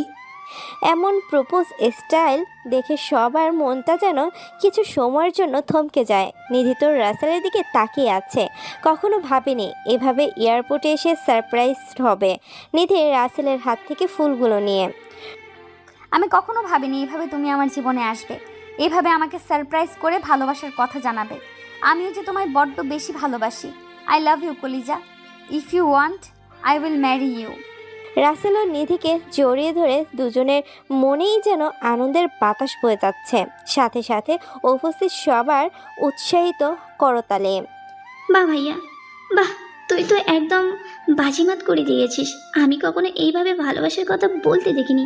যাক, তোদের জন্য আমার অদেখা কিছু হয়ে গেল। তুই তো বাড়ি থেকে প্ল্যান করেই এসেছিস, যেন এয়ারপোর্টে নিধি আসলে এমনটা ঘটে। এই চুপ, তাহলে চল ভালোবাসা ফেরত দে। সব দোষ আমার ঘাড়ে চাপিয়ে দিচ্ছিস। আরে লক্ষ্মী বোন আমার, রাগ করিস না, আমি তো তোর সাথে মজা করলাম। থাক, তোর আবার এত রাগ দেখাতে হবে না। এখন চল বাড়ি যাওয়া যাক। কুত্তি, তুই ভাইয়াকে পেয়ে আমাকে ভুলে যেতে চাইছিস, তাই না? আরে কি কখনো ভুলতে পারি বল? তুই হলি আমার একমাত্র বেস্টু, তার উপরে আমার জানের টুকরো কলিজার আদরের বোন। এভাবে আরও কিছু সময় কথা বলে রাসেল সবাইকে আকাশের সাথে পরিচয় করিয়ে দেয়। স্যার, আমি তাহলে আসি, আমাকে আবার ওই ফ্লাইটে চট্টগ্রাম যেতে হবে। এতদিন পরে নিজ দেশে আসলে তা বাড়িতে যাবে না, এটা কি হয় নাকি বলেন? আচ্ছা, আপনার সবাই ভালো থাকবেন। আর স্যার, ফের দেখা হবে কিছুদিন পরে। ভাবিকে নিয়ে সুখে থাকেন। বাই। আকাশে উপরের কথাগুলো বলেই ভিতরে চলে যায়। এদিকে রাসেল সবাইকে নিয়ে বাসার উদ্দেশ্যে রওনা দেয়। গাড়িতে বসে রাসেল এক ধ্যানে জানালা দিয়ে কি একটা দেখতেই ব্যস্ত। এইভাবে বাইরে তাকিয়ে কি দেখো শুনি? এই তো তেমন কিছু না, বাইরের সব কিছু দেখছিলাম। ওই আমার না খুব ইচ্ছে করছে তোমার সাথে কোথাও ঘুরতে যেতে, একসাথে হাতে হাত রেখে পথ চলতে। বাড়িতেই এখনো গেলাম না, তাহলে তোমাকে নিয়ে ঘুরতে যাব কিভাবে শুনি? এখন কি যেতে বলছি নাকি? পরে যাব, সেটাই তোমাকে মনে করিয়ে রাখলাম। হইছে, এবার থাকো। ওই দেখো পেতনি কিভাবে ফুলতেছে। কিরে, তোর আবার কি হলো? এইভাবে রাগে ফোঁস করতেছিস কেন? তোদের সাহস দেখে আমি অবাক হয়ে যাই। আমাকে রেখে তোরা ঘুরতে যাওয়ার প্ল্যান করছিস? আরে কুত্তা, আমাদের প্ল্যানে তোর নামটাও আছে বুঝলি। তোকে ছাড়া কি আর আমরা কোথাও যেতে পারি বল? হাজার হলেও 10টা না 5টা না, তুই আমার একটা মাত্র ননদ। এই তো আমার মিষ্টি ভাবি, এই জন্য তো তোকে আমার এতটা ভালো লাগে। আমাকে ছাড়া তুই কোথাও যেতে চাস না। এইবার থাম, আমরা বাড়ি এসে গেছি। তোরা এত কথা কিভাবে বলতে পারিস আমি বুঝি না। ভাইয়ের কথা বলাটাও একটা আর্ট, সেটা সবাই পারে না বুঝলি। তুই জানিস না এই গল্পের ভয়েস করার জন্য শামীম ও সোনালিকার কথা বলার স্টাইলে সবার মন কেড়ে নিয়েছে। সেটা জানি, তাদের কথা আর বলিস না। তারা হলো নামকরা ভয়েস আর্টিস্ট। তবে আশিক, মিষ্টি, প্রিয়াঙ্কা, মাফি, জিহাদ মিলে এরাও কিন্তু কম না। এদের ভয়েসও অনেক সুন্দর, কিন্তু সবাই তো এই দুজনকেই voice queen and voice king নাম দিয়েছে। এভাবে কথা বলতে বলতে বাড়ির গেট দিয়ে ঢুকে গাড়ি থামিয়ে গাড়ি থেকে নেমে পড়ে। রাসেলের মা দরজার কাছে দাঁড়িয়েছিল আগে থেকেই।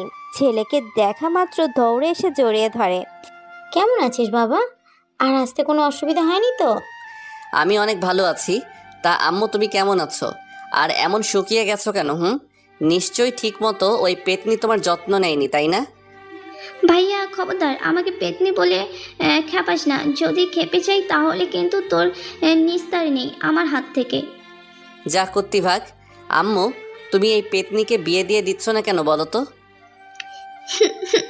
আম্মু দেখছো, ভাইয়া আমার সুখকে দেখতে পারতেছে না, তাই আমাকে তাড়িয়ে দেওয়ার কথা বলতেছে।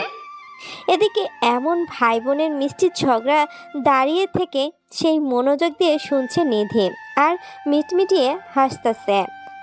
এই তোরা দুইটা কি সব সময় সাপ বেজির মতো লড়াই না করে একটু থাকতে পারিস না? আর আহানা, তুইও কেমন দেখছিস? রাসেল এতদিন পর দেশে আসলো, তাও এখনই শুরু করেছিস এমন? মায়ের কথা শুনে আহানার নেকা কান্না শুরু করে দেয়। তুমিও ভাইয়াকে পেয়ে আমাকে এক্ষুনি বলে গেছো? যাও, তোমার সাথে আমার কোনো কথা নেই। আহানা উপরের কথাগুলোই বলে হন হন করে রাগ দেখিয়ে উপরে ওর রুমে চলে যায়। আম্মু দিলে তোকে রাগিয়ে? ও আমার সাথে এমন করবে না তো কে করবে বলো? ওই পেতনির সাথে যে আমি এমন না করলে আমার একটু ভালো লাগে না। এতদিন খুব মিস করেছি এই মিষ্টি মিষ্টি দুষ্টুমিগুলো।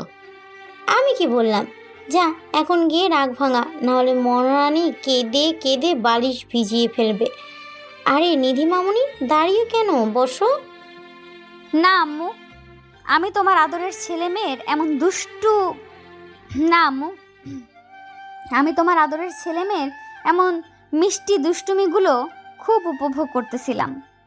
আর বলিস না, এই দুটাকে নিয়ে আমার হয়েছে যত জ্বালা। একটুরও সামলাতে পারি না, সব সময় সাপে বেজির মতো ঝগড়া করতেই থাকবে। আম্মু তুমি চিন্তা করো না, আমি আসলেই তোমার শক্তি একটু বেড়ে যাবে, তখন আর এমন করতে পারবে না। হ্যাঁ রে মা, তোরে যে আমার ছেলের বউ করে কবে ঘরে আনতে পারবো সেইটাই আল্লাহ ভালো জানে। আম্মু দেখো, এখনই কোনো বিয়ের কথা বলবে না, অনেক দেরি আছে। আর নিধি ম্যাডাম ও ডাক্তার হয়ে বের হোক। আমিও আর তোর বাবা সেটাই ভেবেছি, কেননা তোর বাবা চায় না এই বিয়ের টেনশনে নিধির স্বপ্ন পূরণে কোনো ক্ষতি হোক। আম্মু তোমরা ভালো কথাই চিন্তা করেছো। তা এখনো কি আমাকে এইভাবে না খাইয়ে রাখবে?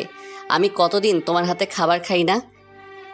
এই রে, আমি তো বক বক করতে করতে ভুলেই গেছি তোকে খাবার দেওয়ার কথা। আচ্ছা তুই গিয়ে মহারানীকে রাগ ভাঙিয়ে ফ্রেশ হয়ে সাথে করে নিয়ে আয়, আমি আর বৌমা খাবার রেডি করি। ঠিক আছে আম্মু, তুমি বরং সেটাই করো, এটাই সব থেকে ভালো হবে। আর মহারানীর রাগ ভাঙাতে যে আমার কত কাঠখড়ি পোড়াতে হবে সেটা কে জানে। তোমার মেয়ের যে রাগ রে বাবা, দেখলেই ভয় লাগে। তুই রাগিয়েছিস, এখন তুই বোঝগা কত ধান বানতে কত চাল হয়। আম্মু তুমি পেতনিটাকে এভাবে রাগি দিয়ে আমার উপরে সব দোষ চাপিয়ে আবার মজা নিচ্ছ, তাই না? রাশিদা চৌধুরী কিছু বলতে যাবে, ঠিক তার আগেই দরজার ওই পাশ থেকে রফিকুল চৌধুরী মানে রাসেলের বাবা বলে ওঠে। কে কার সাথে এতটা রাগ করলো শুনি, যে রাগ ভাঙাতে এত কিছু করতে হবে? কে আবার রাগ করলো বলো? তোমার আদরের ফাজিল মাইয়া আছে না, ওই রাগ করছে। আর তুমি তো জানোই আহানা রাগলে কি হয়। এই রে, তাহলে তো কাম সারছে, এখন রাখি। ধুর, এই রে, তাহলে তো কাম সারছে, এখন রাসেল এসেছে, ও রাত যেমনে পারে ভাঙাগ্গা। সেটা নিয়ে আমাদের বুড়া বুড়িতে এত চিন্তা করে হুদাই শরীর খারাপ করতে হবে না। বাবা, তুমি একদম ঠিক কথা বলেছ। আমি আছি তো ওই পেতনি রাগ ভাঙানোর জন্য, তাই না? এখন যা গিয়ে মহারানীর রাগ কমিয়ে খেতে নিয়ে আসে। রাসেল আর কোনো কথা না বলে সেখান থেকে চলে আসে রুমে। আর রুমে এসেই কাপড় চোপড় পরিবর্তন করে ওয়াশরুমে গিয়ে গোসল করে কাপড় পরে বেরিয়ে আসে। একটু রেডি হয়ে আহানার রুমে চলে আসে। দেখে আহানা বালিশে মুখ গুজে কাঁদছে আর চোখের জল মুছতাছে।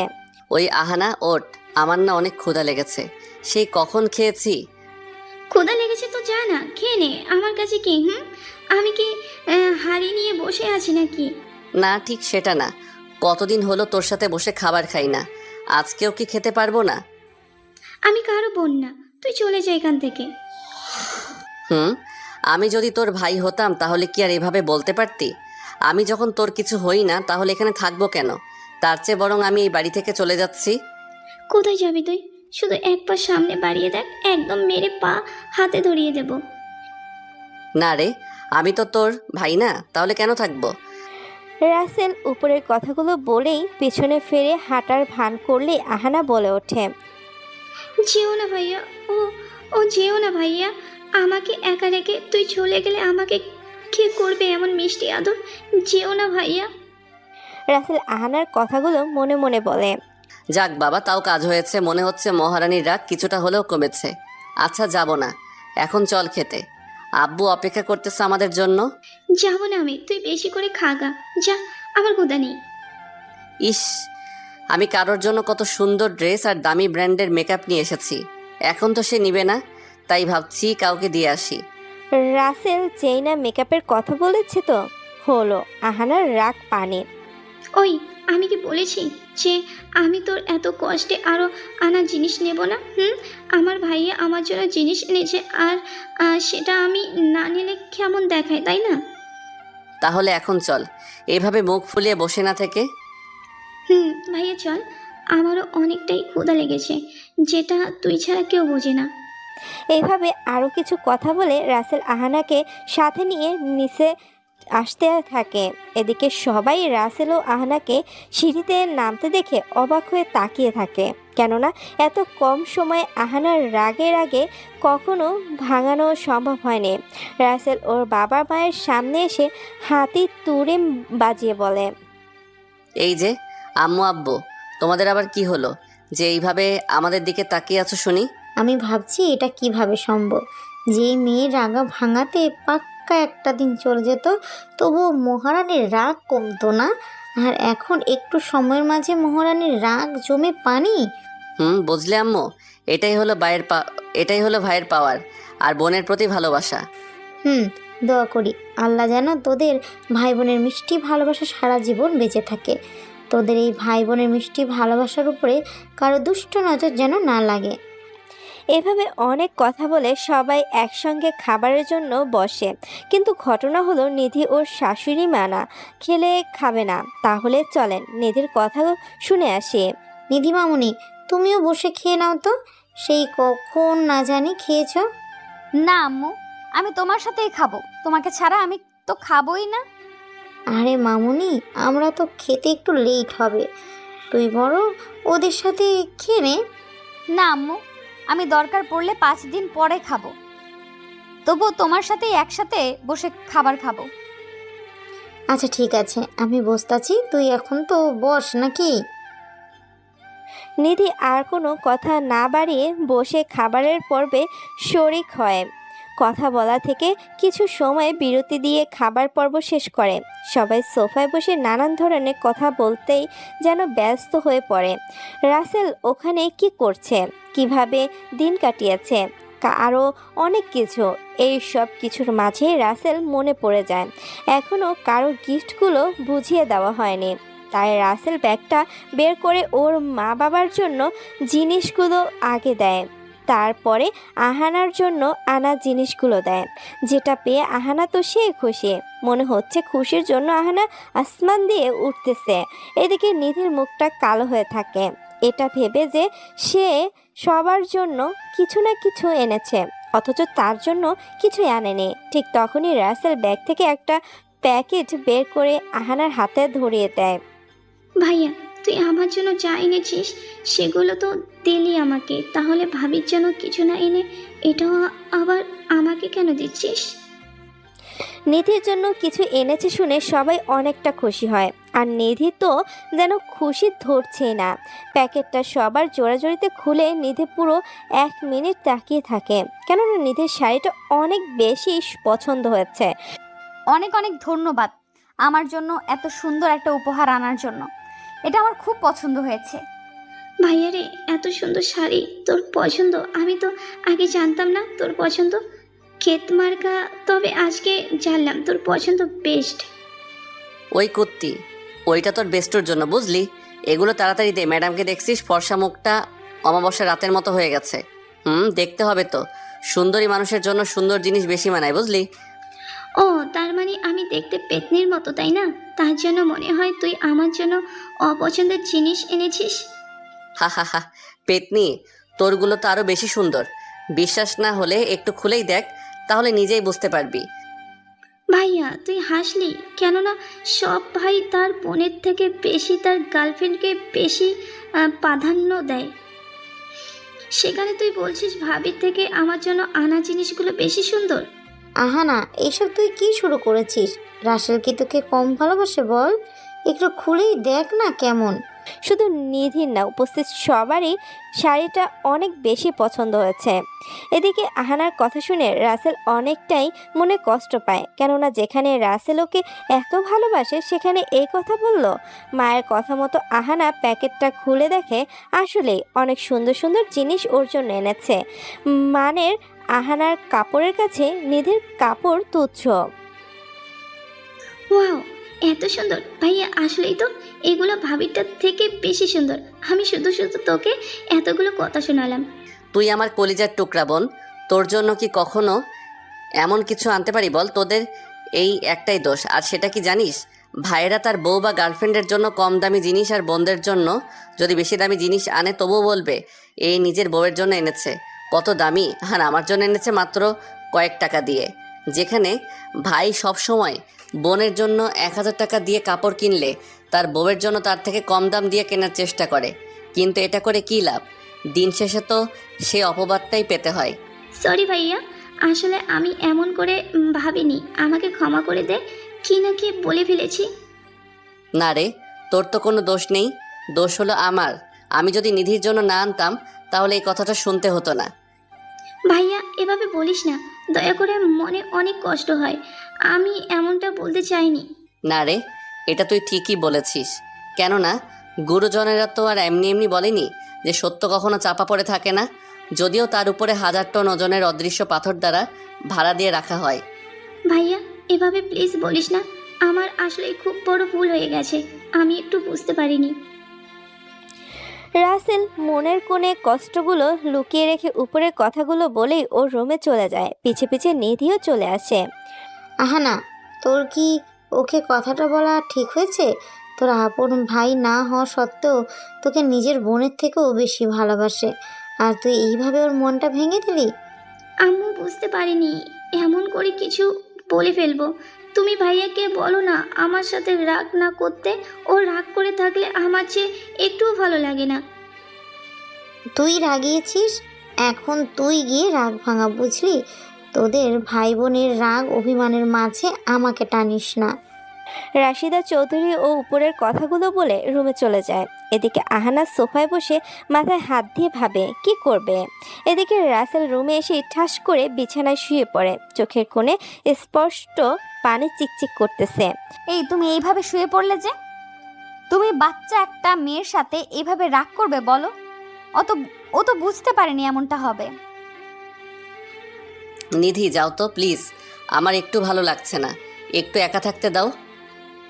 আচ্ছা, তুমি একটু ঘুমাও, আমি তোমার মাথায় হাত বুলিয়ে দিচ্ছি, কেমন? আচ্ছা দাও, তবে কোনো কথা বলিও না, আমার কিন্তু একটু ভালো লাগছে না। আচ্ছা ঠিক আছে, শুধু একটু মাঝে মাঝে তোমার সাথে দুষ্টুমি করবো। নিধির এমন কথা শুনে রাসেল আর চুপ থাকতে পারে না, ঠাস করে হেসে ওঠে। হা হা হা, তুমিও না কেমন, আমি বললাম বলিও না আর তুমি দুষ্টুমি করতে ব্যস্ত হয়ে পড়লে। আমি দুষ্টুমি করলেই তো দোষ হবে নি। আমি করতেই পারি দুষ্টুমি, কিন্তু তুমি একটুও করতে পারবে না। তবে তুমি মুখ বুজে আমার এই ছোট্ট ছোট্ট দুষ্টুমিগুলো উপভোগ করতে পারো। ম্যাডাম, এইটা ছাড়া কি বা করার আছে আমার বলেন? কিছু বললেই তো আবার এই ছোট্ট পোলাটাকে ইঞ্জেকশনের ভয় দেখাবেন। রাসেলের কথা শুনে নিধি নিজের হাসি কিছুতেই থামিয়ে রাখতে পারে না, ফিক করে হেসে দেয়। এই, তুমি এত বড় একটা পোলা, কোনো কিছুতেই ভয় পাও না, তাহলে ইঞ্জেকশনে ভয় পাও কেন? তা তো জানি না, তবে ইঞ্জেকশনের সিরিঞ্জ দেখলেই আমার মনের মাঝে কেমন করে ওঠে। এত সুন্দর করে কেউ হাসে নাকি? এখন আবার আমার হাসির মাঝে তুমি আবার কি দোষ খুঁজে পেলে? আরে দোষ না, বরং গুণ। তোমার এই মিষ্টি হাসি দেখেই তো আমি 1000 বছর তাকিয়ে থাকতে পারবো। হয়েছে, আর বলতে হবে না, এখন চুপটি করে ঘুমাও তো। নিজে কথা বলতে মানা করে এখন নিজেই কথার বাক্স নিয়ে বসেছে। নিধির কথার জবাবে রাসেল চেই না কিছু বলতে যাবে, অমনি দরজার পাশ থেকে একটু ভীতু কণ্ঠে বলে ওঠে। ভাইয়া, আমার না খুব কান্না পাচ্ছে এখন। তুই যদি কথা না বলিস তাহলে আমি কিন্তু সত্যি সত্যি কেঁদে দেবো। তো কাঁদো, তো কাঁদো তো একটু দেখি, পেতনি কাঁদলে কেমন দেখা যায়। ভাইয়া, তুই একদম পচা, একটু আমাকে ভালোবাসিস না? ওই কেমন নেকামো, বাদ দে তো। এখন কি বলতে এসেছিস সেইটা বল। ভাইয়া, আমার না সত্যি অনেক ভুল হয়ে গেছে, তখন তোর সাথে অমন ভাবে কথা বলা। প্লিজ আমাকে ক্ষমা করে দে। ওই এত করে বলছে ও, তারপরও তুমি কিভাবে ওর উপরে রাগ করে আছো? ছোট বোন তো একটু এমন করবেই, স্বাভাবিক। তাতে এত রাগ করার কি আছে? আরে তুমিও কি পাগল হলে নাকি? আমি রাগ কেন করতে যাব? আমি তো তখন এমনি চলে এসেছি ওখান থেকে। আর ওই পেতনি, আমি কি তোর সাথে রাগ করে থাকতে পারি বল? আহানা খুশি হয়ে রাসেলকে জড়িয়ে ধরে কান্না করে দেয়। এই তো আমার লক্ষ্মী ভাইয়া, আসলেই আমি সত্যি খুবই ভাগ্যবতী যে তোর মতো এত সুন্দর মনের ভাই পেয়েছি, যে আমার মায়ের পেটের ভাই না হয়েও তার থেকে বেশি ভালোবাসে। হইছে, এখন আর বলতে হবে না। আমার না খুব খারাপ লাগতেছে। আমার মাথায় একটু তেল মালিশ করে দিবি? তুই একটু দাঁড়া, আমি এক্ষুনি দিচ্ছি। আহানা তেল এনে মালিশ করতে লাগে। এটাই হলো ভাই বোনের ভালোবাসা। যতই ঝগড়া হোক না কেন, আদর যত্ন একটু কমবে না। ভাইয়া, আমার না খুব করে জানতে ইচ্ছে করতেছে তোর অতীতে কি কি ছিল। ওই বলো না গো, আমারও খুব করে জানতে ইচ্ছে করতেছে তোমার মনে ভালোবাসার বিষ কিভাবে এসেছিল। বলবো, তবে কেউ কোনো কথা বলতে পারবে না। আচ্ছা ঠিক আছে, আমরা কিছু বলবো না। তাহলে শোনো, আমি যখন কলেজে প্রথম ভর্তি হই তখনই একটা মেয়েকে আমার খুব ভালো লাগতো। বলতে পারো প্রথম দেখে ক্রাশ খেয়ে যাই। প্রথম আমাকে দেখতেই পারতো না, মায়ের সাথে অবহেলা করতো। আমি ছিলাম এতিম ও খ্যাত টাইপের ছেলে। এইভাবে অনেক দিন যায়। ধীরে ধীরে ইসরাত ও আমার মাঝে ভালোবাসার সৃষ্টি হয়। চলতে থাকে ভালোবাসার গল্প। কিন্তু তারপরেই আমার জীবনে নেমে আসে কালো অন্ধকার। কেন ভাইয়া, তখন কি কারেন্ট ছিল না যে অন্ধকার নেমে আসলো? এই জন্যে আমি বলতে চাইছিলাম না, তোদের না বললাম কথার মাঝে বাম হাত ঢুকাবি না। সরি ভাইয়া, আর হবে না, তুই বল না প্লিজ। ইসরাত আমাকে অবহেলা করতে থাকে, যেটা আমার একদম সহ্য হতো না। কিছুই বলতাম না, খুব বেশি ভালোবাসতাম যে, কিন্তু ও আমাকে বোঝেনি। রাসেল এইভাবে সম্পূর্ণ ঘটনা খুলে বলে। রাসেলের কষ্টের কাহিনী শোনার পরে রাসেল খেয়াল করে নিধি ও আহানার চোখে পানি। কিরে, তোদের আবার চোখে কি হলো? এভাবে কান্না করতেছিস যে? তোমার জীবনে এত কষ্ট ছিল কই? একটিবারের জন্য তো আমার সাথে শেয়ার করনি। খুব করে কষ্ট পেতে চাই বলতে চাইনি। আমি তো ইসরাতের মতো তোমাকে হারানোর ভয় পাই। পাগল একটা! আমি এই জীবন থাকতে তোমাকে কখনোই ভুলবো না। ওই মেরে আমার সামনে পেলে সেলুট করতাম। নিধির এমন কথা শুনে রাসেল ও আহানা যেন আকাশ থেকে পড়ে। রাসেল অবাক হয়ে জিজ্ঞেস করে, কি বলছো? যেই মেয়ে আমার সাথে এমন করছে তুমি তাকেই স্যালুট করবে? সে যদি তোমার সাথে এমন না করতো তাহলে কি আল্লাহ তোমাকে আমার কপালে রাখতো বলো? ও এই ব্যাপার, শোনো, আল্লাহ যাকে যার ভাগ্যে লিখে রাখে যে কোনোভাবেই তাকে তার জীবনের সাথে মিলিয়ে দেয়। সেটা আমি জানি, তবে ওই মেয়েটা সত্যিই অনেক বড় ভুল করেছে। তোমার মতো হীরাকে পেয়ে হারিয়েছে। এইভাবে আরও অনেক সময় কথা বলে। নিধি রাসেলকে বলে তার বাসায় চলে যায়, কেননা অনেক সময় হলেই এসেছে, আবার ওর কিছুদিন পরে পরীক্ষা, তাহলে ভাবতে পারছেন কিভাবে থাকবে। ভাইয়া ভাবি খুব লক্ষ্মী একটা মেয়ে, তাই না? এসে রাতের মতো এত পচা না। আমি নিধিকে কত করে ইগনোর করেছি, কিন্তু তবুও বারবার আমার কাছে ফিরে এসেছে। আর ইসরাতের কথা আর কী বা বলবো, সেটা আমার ভাবনায় আসে না। মন প্রাণ দিয়ে ওকে ভালোবাসতাম, যেটা বললে হয়তো বুঝবি না। ভাইয়া আমি সব বুঝি। আচ্ছা, তোর এমনিতেই মাথা ব্যথা করতেছে, তাই কথা না বলে চুপটি করে ঘুমিয়ে পড়, দেখবি অনেক ভালো লাগবে। রাসেল আহানার সাথে আর কোনো কথা বলতে পারে না, তার আগে ঘুমের দেশে পাড়ি জমায়, কেননা আহানা বিলি কেটে দিচ্ছিল, আর মাথায় বিলি কেটে দিলে রাসেলের আর কিচ্ছু লাগে না। কিছু সময় পরে আহানা চলে যায়। এইভাবে কেটে যায় কয়েকটা দিন। আজকেই রাসেলের প্রথম জয়েন, বেলা 8:30, তবুও রাসেলের ওঠার কোনো নামগন্ধই নেই। আহানা, আজকে না রাসেলে জয়েন করার কথা, তাহলে ও এখনো পড়ে পড়ে ঘুমাচ্ছে, এটার মানে কি? কত করে বলি নিধিকে ভাবি করে নিয়ে আসো, দেখবে ওর ঘুম ছুটিয়ে সকাল সকাল ওঠার অভ্যাস করবে। আনবো, তবে কিছু সময় যাক, রাসেলও একটু নিজের পায়ে দাঁড়িয়ে উঠুক। কি বলো এটা? তাহলে ভাইয়া কি এখন অন্যর পা দিয়ে হাঁটে নাকি? আরে গাধি, তুই বুঝবি না, তুই বরং গিয়ে রাসেলকে ডেকে উঠা, কেমন? আচ্ছা, এত রাগ দেখানোর কি আছে? মনে রেখো, রাগ আমারও কিন্তু আছে। বলেই আহানা চলে আসে রাসেলের রুমে। এসে দেখে কোলবালিশকে জড়িয়ে ধরে মনের সুখে ঘুমিয়ে আছে। নবাবজাদা পরে পরে ঘুমাবে, আর আমার শুধু ডেকে ওঠাতে হবে। ভাইয়া, ওই ভাইয়া, ওঠ না। ওই তুই ও বাদ দিয়ে উঠবি নাকি পানি ঢেলে দেব, কোনটা? এই পেতনি, তুই সকাল সকাল এত চিল্লাচিল্লি করছিস কেন? তোর কি খেয়ে দে কোনো কাম নাই নাকি এটা ছাড়া? তো ঘুম থেকে উঠিস নাই, তার জন্য আমিও অন্য কাজ করতে পারি না। দজ্জাল রাশিদা চৌধুরী আমাকে এই কাজেই পাঠায়। সবে মাত্র মনে হয় 5টা বাজে, আর তুই এখনই আমার ঘুমটাকে স্বর্গে পাঠিয়ে দিলি। এখন তো 4টা বাজে, তুই আরও ঘুমা, অফিসে আর যেতে হবে না। আর একটু পরে 9টা বাজবে, বুঝেছিস? রাসেল আহানার কথা শুনে লাফিয়ে উঠে পড়ে আর আহানাকে বলে ওঠে, কি বলিস এইসব? 9টা বাজে আর তুই আমাকে এখন ডাকতেছিস? তুই না কেমন জানি সময়ের কাজ সময় করতে পারিস না। রাসেল উপরের কথাগুলো বলেই দৌড়ে ওয়াশরুমে চলে যায়। এদিকে আহানা অবাক হয়ে বলছে, যা বাবা, কত সময় ধরে ডাকাডাকি করতেছি, আর উনি বলে কি না আরো আগে কেন ডাকিনি? হায় রে কপাল আমার। আহানা বিড়বিড় করতে করতে নিচে চলে আসে। রাসেলও ফ্রেশ হয়ে রুমে এসে মোবাইলটা হাতে নিয়ে নিধির নাম্বারে ছোট্ট করে একটা গুড মর্নিং কলিজা লিখে দিয়ে রেডি হয়ে নিচে চলে আসে। নিচে এসে দেখে টেবিলে সব খাবার সাজানো, আর ওর বাবা প্লেট নিয়ে বসে আছে। আব্বু, তুমি না খেয়ে এভাবে প্লেট হাতে নিয়ে বসে আছো কেন? তোর জন্যই তো সেই কখন থেকে বসে আছি, কিন্তু বাবা তোর তো আসার কোনো নামগন্ধই নেই। ও আব্বু, আর বলিও না, আমার আজকে একটু ঘুম থেকে উঠতে লেট হয়ে গেছে। আসলে মনেই ছিল না আজকে আমার জয়েন করতে হবে। হয়েছে, এখন কথা না বলে তাড়াতাড়ি খেতে চল, সবাই তোর জন্য অপেক্ষা করতেছে। এভাবে আরও কথা বলে ওরা বাবা ছেলে খাবার পর্ব শেষ করে। রাসেল ওর বাবা মায়ের পায়ে হাত রেখে সালাম করে, বুক ভরা দোয়া নিয়ে চলে আসে এয়ারপোর্টে। সব কাজ শেষ করে ওর কেবিনে এসে বসে। ওর বাবা ওকে কাজ নিয়েই বুঝিয়ে দেয়।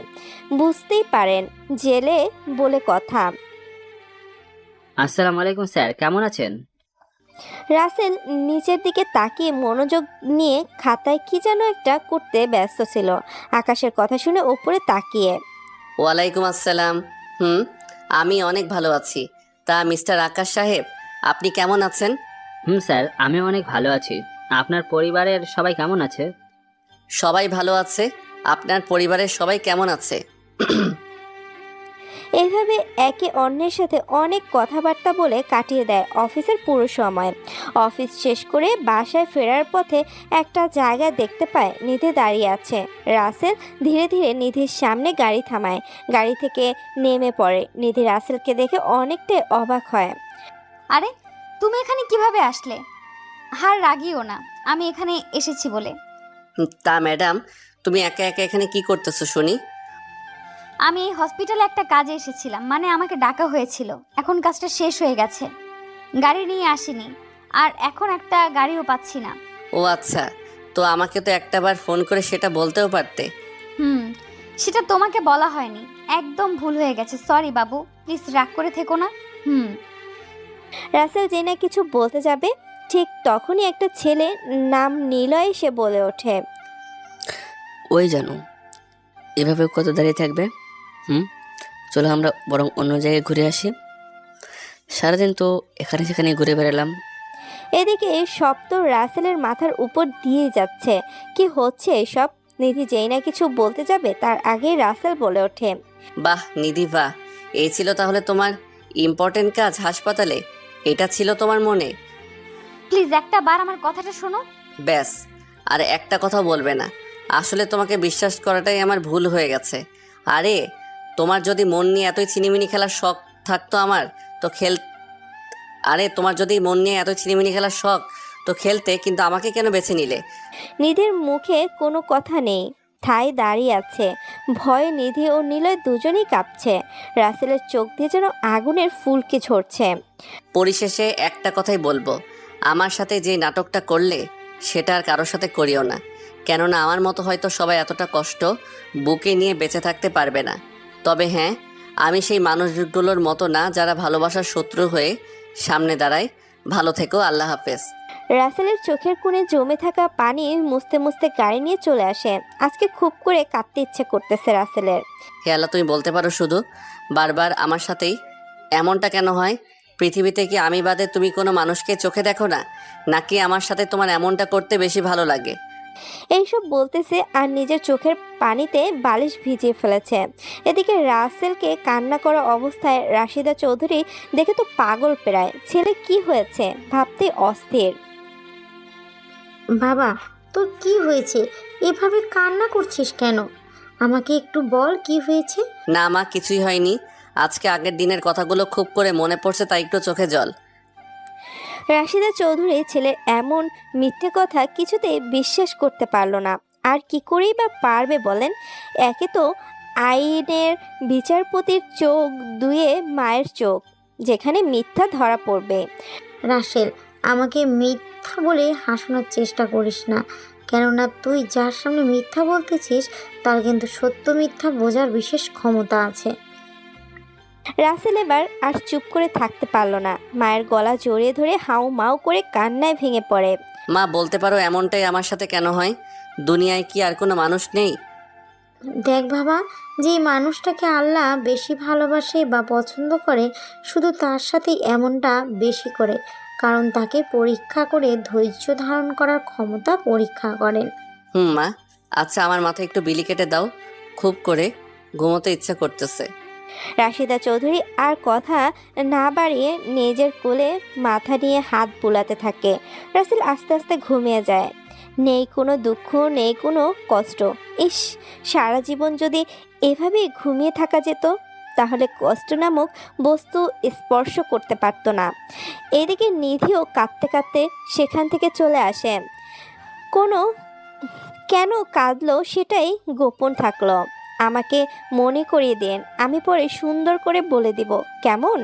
এখন চলেন গল্পে আগের কাহিনী শোনা যাক। নিধি বাড়িতে এসে রাসেলের ফোনে বারবার মেসেজের সাথে কল করে একের পর এক দিয়েই যাচ্ছে, কিন্তু রাসেল কোনোটাই ধরছে না, বরং আরও বেশি করে রাগ হচ্ছে। রাসেলের রাগ কন্ট্রোল করতে না পেরে ফোনটাকে একটা আছাড় মারে, কিন্তু কষ্টের বিষয় হলো ফোনের কিছুই হয় না, কেননা ফোনটা খাটের উপরে পড়েছিল। এদিকে আচ্ছা, আহানা রাসেলের কি হয়েছে? সেই অফিস থেকে আসার পর থেকে কেমন যেন কাঁদতেছে, জিজ্ঞেস করলেও কিছুই বলছে না। কি যে বলো না আম্মু, ভাইয়ের কি হয়েছে সেটা আমি কিভাবে বলবো বলো? সেটাও তো ঠিক। তারপরেও তুই একটু জানার চেষ্টা কর, দেখ তোর কাছে হয়তো বলতে পারে ওর কি হয়েছে। আমি দেখেছি। তুমি কোনো চিন্তা করিও না। আহানা উপরের কথাগুলো বলেই সেখান থেকে চলে যায়। এদিকে আহানার রাসেলের রুমে না গিয়ে বরং ওর রুমে চলে যায়। কেন গেল না সেটা পরে জানতে পারবেন। রাসেল মনকে শক্ত করে চোখের পানি মুছে ওয়াশরুম থেকে বেশি পানি নিয়ে গোসল করে নিচে চলে আসে। এসেই সোফায় বসে পড়ে। বাবা, তোর কি হয়েছে বলবি তো নাকি? সেই কখন থেকে দেখছি তুই এমন করতেছিস। কিছুই হয়নি মা, আমার কেন জানি আজকে একটু ভালো লাগছে না, সেই জন্য এমন দেখাচ্ছে। মিথ্যা বলিস না তো, তোকে আমি স্পষ্ট কান্না করতে দেখেছি, এখন আমার কাছে মিথ্যা বলছিস তাই না? আরে মা, কি যে বলো না, তখন আসলে আমার চোখে কি যেন গিয়েছিল, বের হচ্ছিল না, তাই চোখ থেকে পানি পড়ছিল। রাশিদা চৌধুরী ছেলের এমন সুন্দর করে সাজানো মিথ্যে কথাটা বিশ্বাস করে ছেলের জন্য খাবার আনতে চলে যায়। এদিকে রাসেল ভাবে, যাক বাবা, বড় বাচ্চা বেঁচে গেছি, আর একটু হলেই তো আম্মুর সামনে ধরা পড়েই যেতাম। না জানি তখন আম্মু কি মনে করতো। রাসেল বসে বসে এইসব চিন্তা ভাবনা করেই যাচ্ছে, আর ওইদিকে রাশিদা চৌধুরী রাসেলের জন্য প্লেটে খাবার সাজে নিয়ে আসে। এসে দেখে রাসেল সেই আগের মতোই কোনো চিন্তায় ডুবে আছে। রাসেল সরিয়ে একটু ধাক্কা দিয়ে, এই কে কে? ও মা, তুমি? আমি ভাবছি এভাবে কে আমাকে আবার ডাকে। রাসেল, তোর ভাবসাব কিন্তু আমার একদমই ভালো লাগছে না। কি হয়েছে বল তো? সেই কখন থেকে এভাবে চিন্তায় মগ্ন হয়ে আছিস? কিছুই হয়নি মা, তুমি শুধু শুধু চিন্তা করতেছো। এখন এসব চিন্তা বাদ দিয়ে আমাকে খেতে দাও, খুব ক্ষুধা লেগেছে। আচ্ছা দিচ্ছি, তুই হাঁ কর, আমি নিজ হাতে তোকে খাইয়ে দিচ্ছি। রাসেলের শরীরে একটু ধাক্কা দিতে রাসেলের মা সুন্দর করে খাইয়ে দিচ্ছে, আর রাসেল তৃপ্তি সহকারে খাচ্ছে। রাসেল খাওয়া শেষ করে নিজের রুমে এসে ছাদে চলন্ত ফ্যানের দিকে চেয়ে কিছু একটা ভাবছে। এদিকে নিধি আসে রাসেলদের বাড়িতে। ওর মনটা খুব খারাপ। আম্মু আম্মু তোমার ছেলে কোথায়? দেখছি না যে কোথাও। আর বলিস না মা, সেই অফিস থেকে ফিরেই মন খারাপ করে বসে যেন কি চিন্তা করছে। কত করে জিজ্ঞেস করলাম কি হয়েছে, কিছুই বলল না। নিধি তো ভালো করেই জানে রাসেলের কেন এমন করতেছে, তাই আর কিছু বলে সোজা রাসেলের রুমের সামনে এসে দেখতে পায় রাসেল কিছু একটা ভাবছে। এইভাবে কি এমন ভাবতেছো শুনি? রাসেল তো নিধির কথা শুনেই এক বস্তার রাগ নিয়ে নিধির দিকে তাকিয়ে চোখ বড় করে, যেটা দেখে নিধি ভয়ে ঢোক চিপটে থাকে। তুমি এখানে কেন এসেছো? চলে যাও এখান থেকে। যেটা আমার সাথে করেছো ভালোই করেছো। আমি তোমার সাথে কিছুই করিনি। আমার কথাটা তো একটাবার শোনো প্লিজ। তোর কি কথা শুনবো আমি? নাকি আমাকে কষ্ট দেবার তোর আরও বাকি আছে? যদি বাকি থাকে তাহলে সেটা পূরণ করে আমার চোখের সামনে থেকে দূর হ। রাসেলের কথা শুনে নিজের অজান্তে নিধির চোখ থেকে পানি গাল বেয়ে টপ টপ করে পড়তে থাকে, যেটা রাসেলের চোখ এড়াতে পারে না। কেন এমন করতেছো বলো? আমি মানতেছি আমার ভুল হয়ে গেছে। ভুল বলতেছো এটাকে? হা হা হা, না হেসে পারলাম না। দোহাই লাগে, আমার সামনে থেকে চলে যাও, না হলে আমি কি করে বসবো নিজেও জানি না।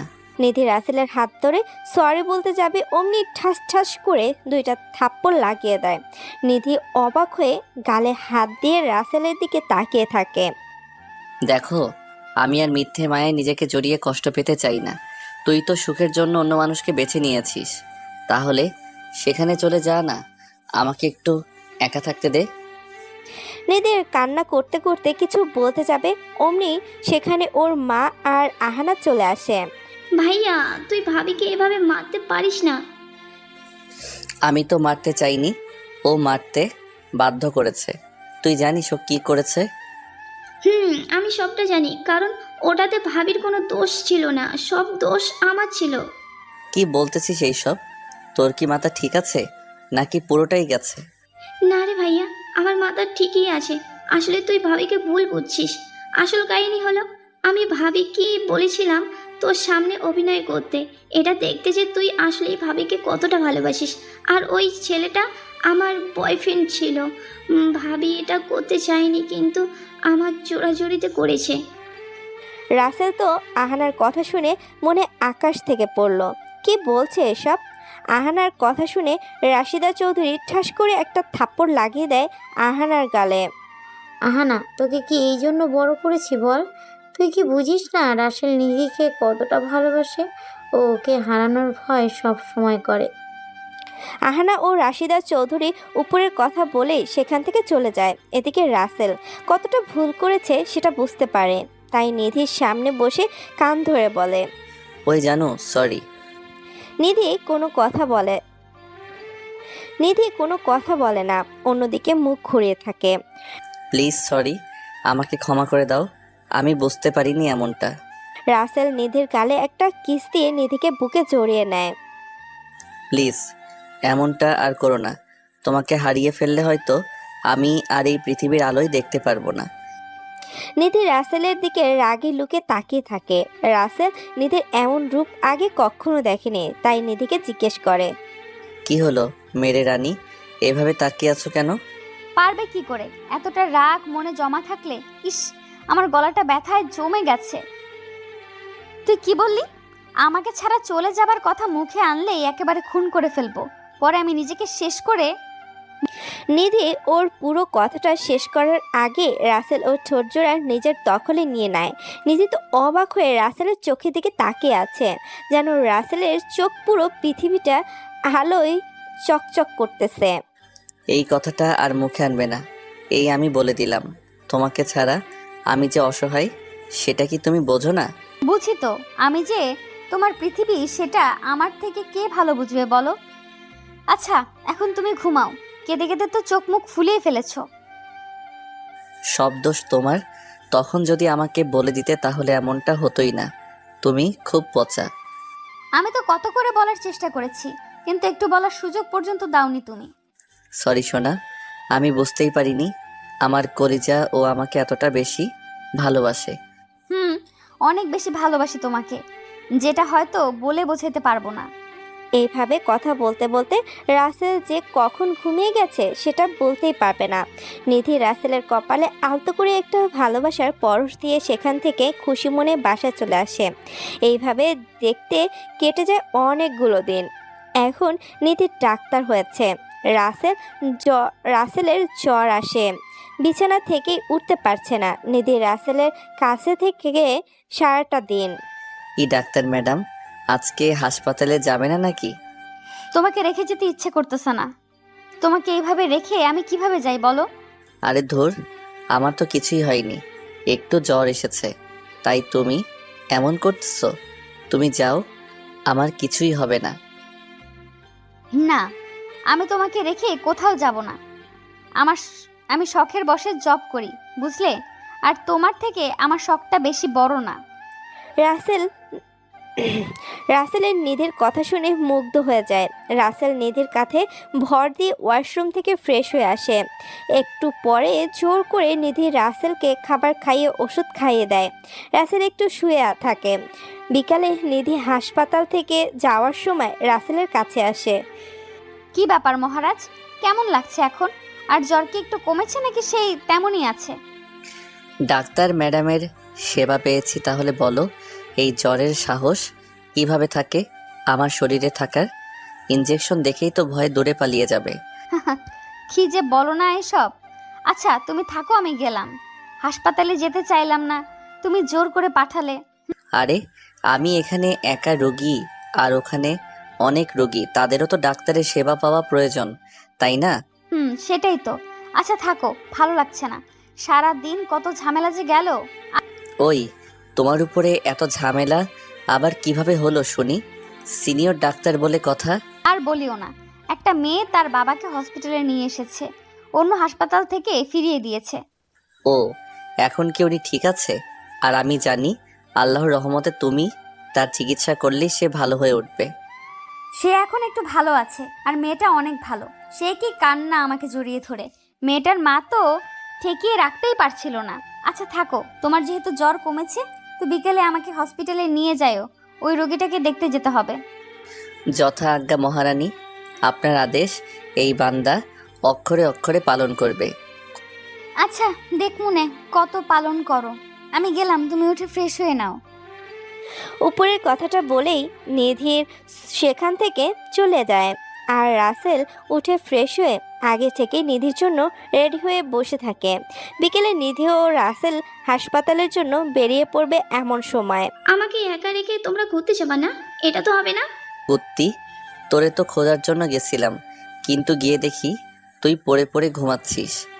এখন কথা বলে সময় নষ্ট না করে চলো যাওয়া যাক। আমি জানি আমাকে আবুল তাবুল বুঝিয়ে না নেওয়ার ধান্দা করবি। পেতনি, তোরে তো কি যে কর্ম। আচ্ছা চল, পরে বাসায় ফিরে দেখা যাবে। এই বলে ওরা বেরিয়ে পড়ে হাসপাতালের উদ্দেশ্যে। কিছু সময় পরে চলেও আসে। নিধি আগে আহানাকে সাথে নিয়ে হাসপাতালে মানে ওই কেবিনে যায়। রাসেল একটু কাজে আছে বলে সে পরে যাবে। এদিকে নিধি ওই রুগীর কাছে আসে। ম্যাডাম, আপনি এসেছেন? দেখেন না আমার বাবা কেমন করছে, আমাকে আর আগের মতন ইসরাত বলে ডাকছে না। দেখেন সে অসুস্থ, তাই আপনি শান্ত হন, দেখবেন সব ঠিক হয়ে যাবে। এইভাবে ভেঙে পড়লে তো আপনার বাবার আরো বেশি কষ্ট হবে। আমি আর কাঁদবো না, আপনি আমার বাবাকে ভালো করে দিন না প্লিজ।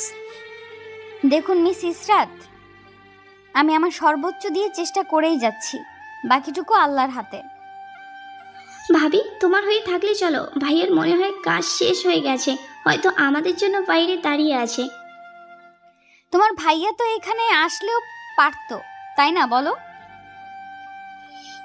সেটা পারতো, কিন্তু বুঝতেই পারো বড় অফিসার বলে কথা, সবাই এক নামে চেনে, সিনিয়র অফিসার রাসেল, তাই এইটুকু ইগো তো থাকবেই।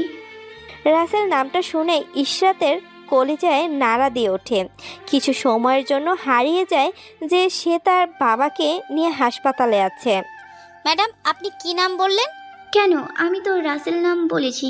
আমার ভাই বিমান বাহিনীর বড় অফিসার, আর এই ডাক্তার ম্যাডামের হবু স্বামী। কিন্তু আপনি রাসেল নাম শুনে এভাবে রিয়্যাক্ট করলেন কেন শুনি?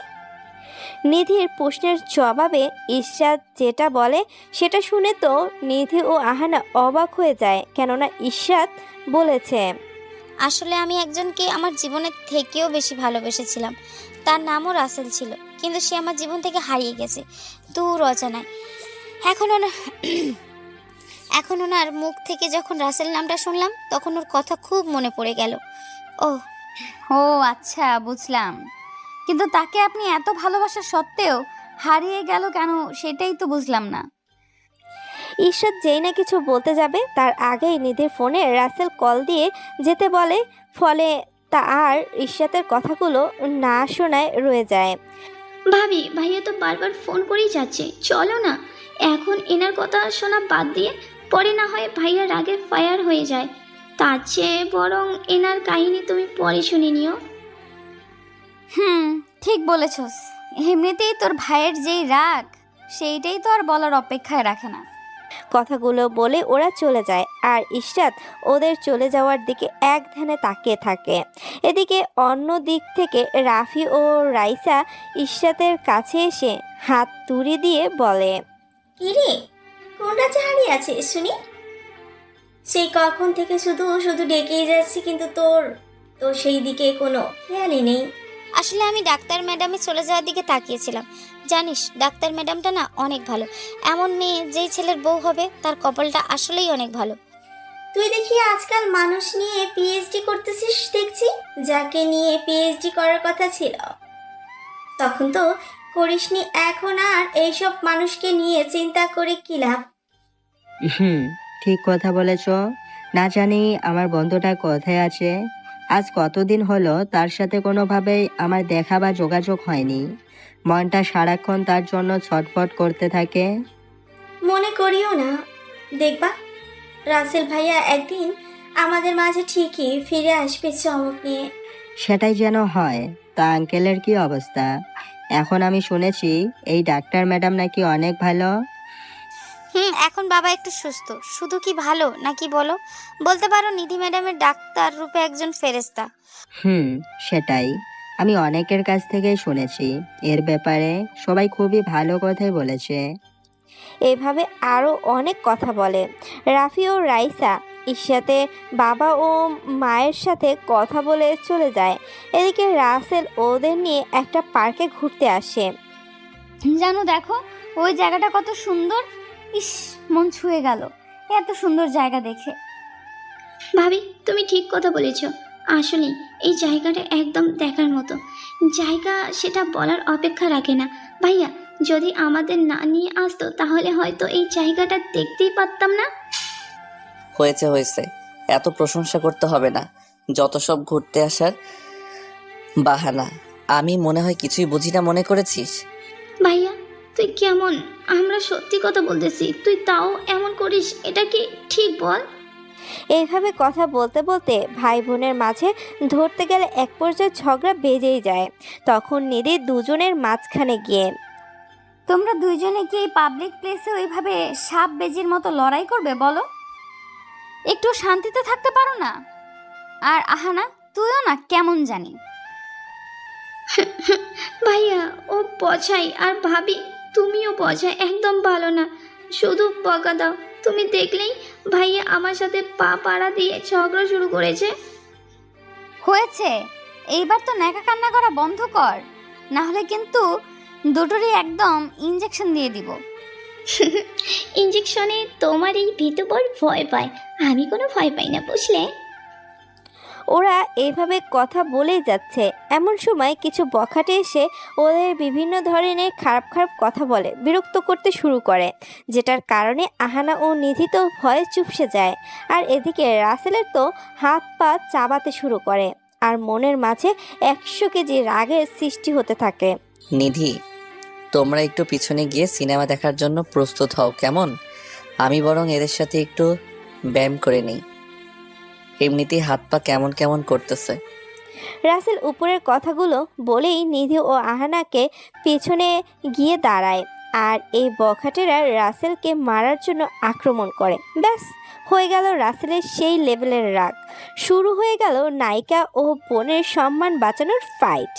একে একে রাসেল সবাইকে সেই মতো ধোলাই করে। সবাই শেষমেশ ওদের থেকে ক্ষমা চেয়ে দৌড়ে পালিয়ে যায়। ভাইয়া তুই ওদের এভাবে মারলি, আমি তো এক মুহূর্তের জন্য মনে হচ্ছিল যে আমি কোনো তামিল ছবির শুটিং দেখতেছি। কি যে বলিস না, আসলে আমার হাত পা খুব চুলকাচ্ছিল, তাই ওদের একটু মেরে শরীরটা ঝাঁকিয়ে নিলাম। তুমি কেন ওদের সাথে লাগতে গেলে? ওরা যদি তোমার কিছু করে বসতো তাহলে কি হতো ভেবে দেখেছো? তোমাদের ইজ্জতের থেকে কি আমার কাছে সেটা বড় বলো? আমি কি দাঁড়িয়ে দাঁড়িয়ে দেখতাম নাকি তোমাদের ওদের হাতে লালসার শিকার হতে? রাসেলের কথা শুনে নিধির মনে আরও বেশি ভালো লাগা কাজ করে। রাসেলের প্রতি আরও বেশি সম্মানের সৃষ্টি হয়। হয়েছে ম্যাডাম, এইসব বাদ দিয়ে এখন জলদি জলদি ফুচকা খেয়ে বাসায় চলেন। আর ডাক্তার ম্যাডাম, আপনার তো আবার রাতেও হাসপাতালে আসতে হবে। কি একটা রোগী পেয়েছো যার জন্য তোমাকে শুধু শুধু হসপিটালেই দৌড় পারতে হয়। তুমি তো বলেছো আগে আল্লাহ পরে ডাক্তার, আর ডাক্তার হয়ে আমি রোগীর সেবা করাটাই আমার কর্তব্য, তাই না? হুম তুমি সেটা তুমি সেটা একদম ঠিক কথা বলেছো। আচ্ছা এখন চলো বাসায় যাওয়া যাক, বাবা মা চিন্তা করবে। কথা বলতে বলতে রাসেল ওদের সাথে নিয়ে বাসা চলে আসে। সবাই সাথে কথা বলে নিধি বাসায় চলে যায়। আর রাসেল ওর রুমে এসে একটু রেস্ট নিতে না নিতেই রাতে নিধি চলে আসে রাসেলের রুমে। ওই তুমি এখনো যে পড়ে পড়ে ঘুমাচ্ছ, আমার সাথে যে হসপিটালে যেতে হবে সেটা কি তুমি ভুলে গেছো? না ভুলিনি, তুমি একটু অপেক্ষা করো, আমি এই রেডি হয়ে আসতেছি। আসো, তোমার জন্য আমি কিন্তু বেশি সময় অপেক্ষা করতে পারবো না, রাগে কিন্তু বোম হয়ে যাব, এই আমি বলে দিলাম। আচ্ছা জান পাখি, তোমার বেশি সময় অপেক্ষা করতে হবে না, মাত্র একটু সময়। নিধি নিচে চলে এসে ওর হবু শাশুড়ির সাথে গল্প করতে থাকে। ও আপনাদের তো বলাই হয়নি, রাসেল আর নিধির বিয়ে ওদের দুই পরিবারের সবাই মিল ঠিক করে রেখেছে। নিধির কথা বলার মাঝেই রাসেল চলে আসে, আর নিধিও রাসেল ওর মাকে বলে গাড়ি নিয়ে হাসপাতালে চলে আসে। তুমি তুমি রোগী দেখে আসো, আমি বরং এখানে বসে একটু কফি খাই, কেমন? না না, সেটা হবে না। তুমি আমার সাথেই যাবে, এটা আমার শেষ কথা বলে দিলাম। এখন চলো আমার সাথে। রাসেল আর কি বলবে বলেন? হোম মিনিস্টারের অর্ডার কি আর অমান্য করতে পারে? তাই নিধির সাথে সাথে ইশরাতের বাবার কেবিনে চলে আসে, মানে রুগীর কেবিনে। কিন্তু এসে দেখে ইশরাতের বাবা ও মা আছে, ইশরাত নেই। তাই কি আর করা, নিধি ওর কাজ শুরু করে চলে আসে। আর রাসেল ইশরাতের বাবা মাকে কখনো দেখেনি, তাই চিনতেও পারলো না।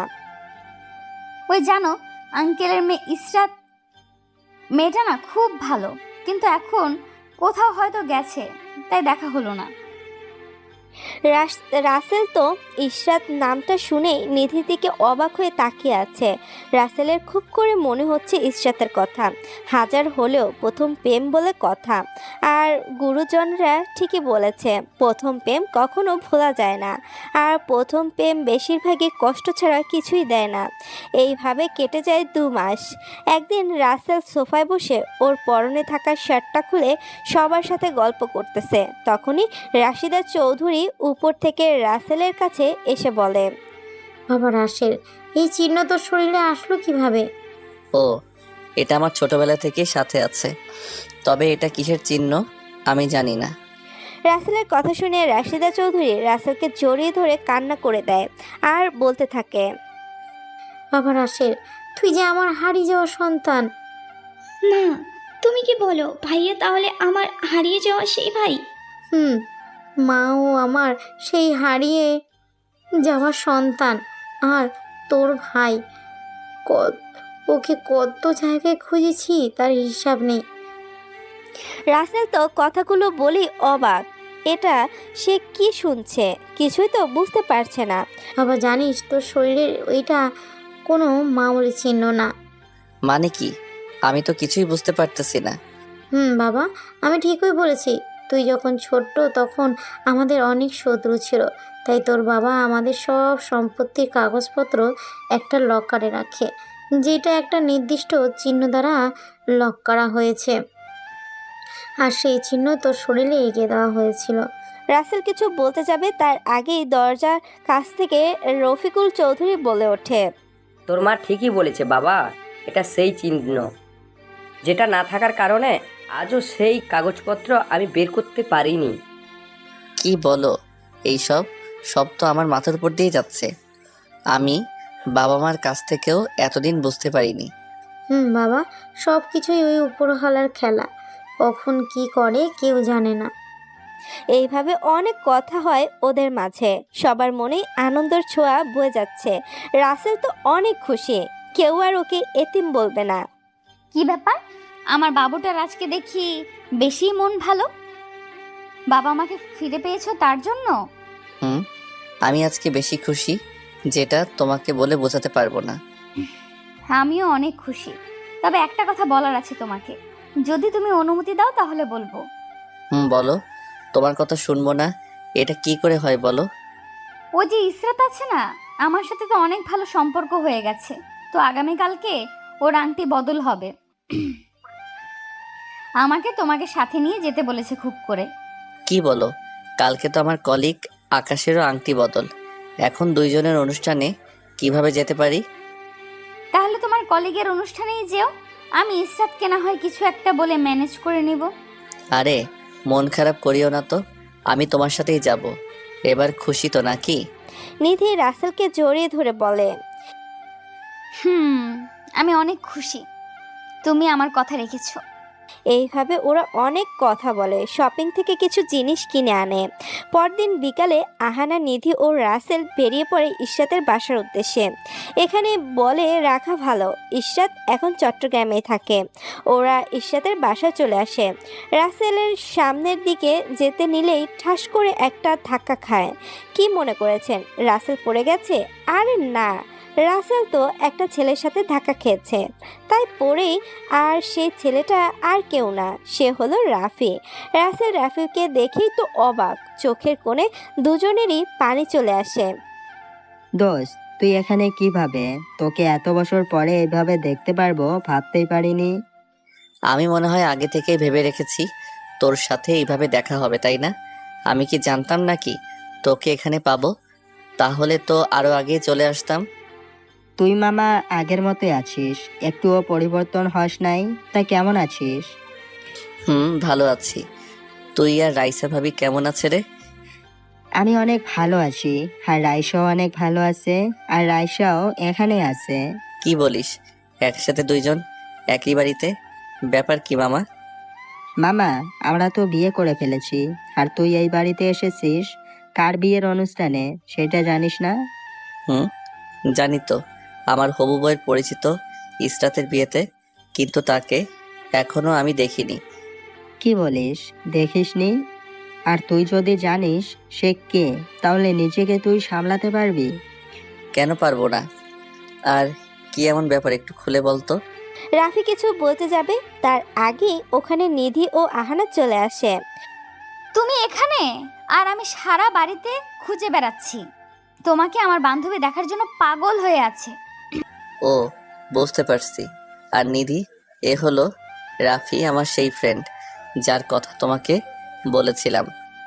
তা ভাইয়া, আপনি কেমন আছেন? আর ভাবি কোথায়? আমি অনেক ভালো আছি ভাবি। আর আপনি কেমন আছেন?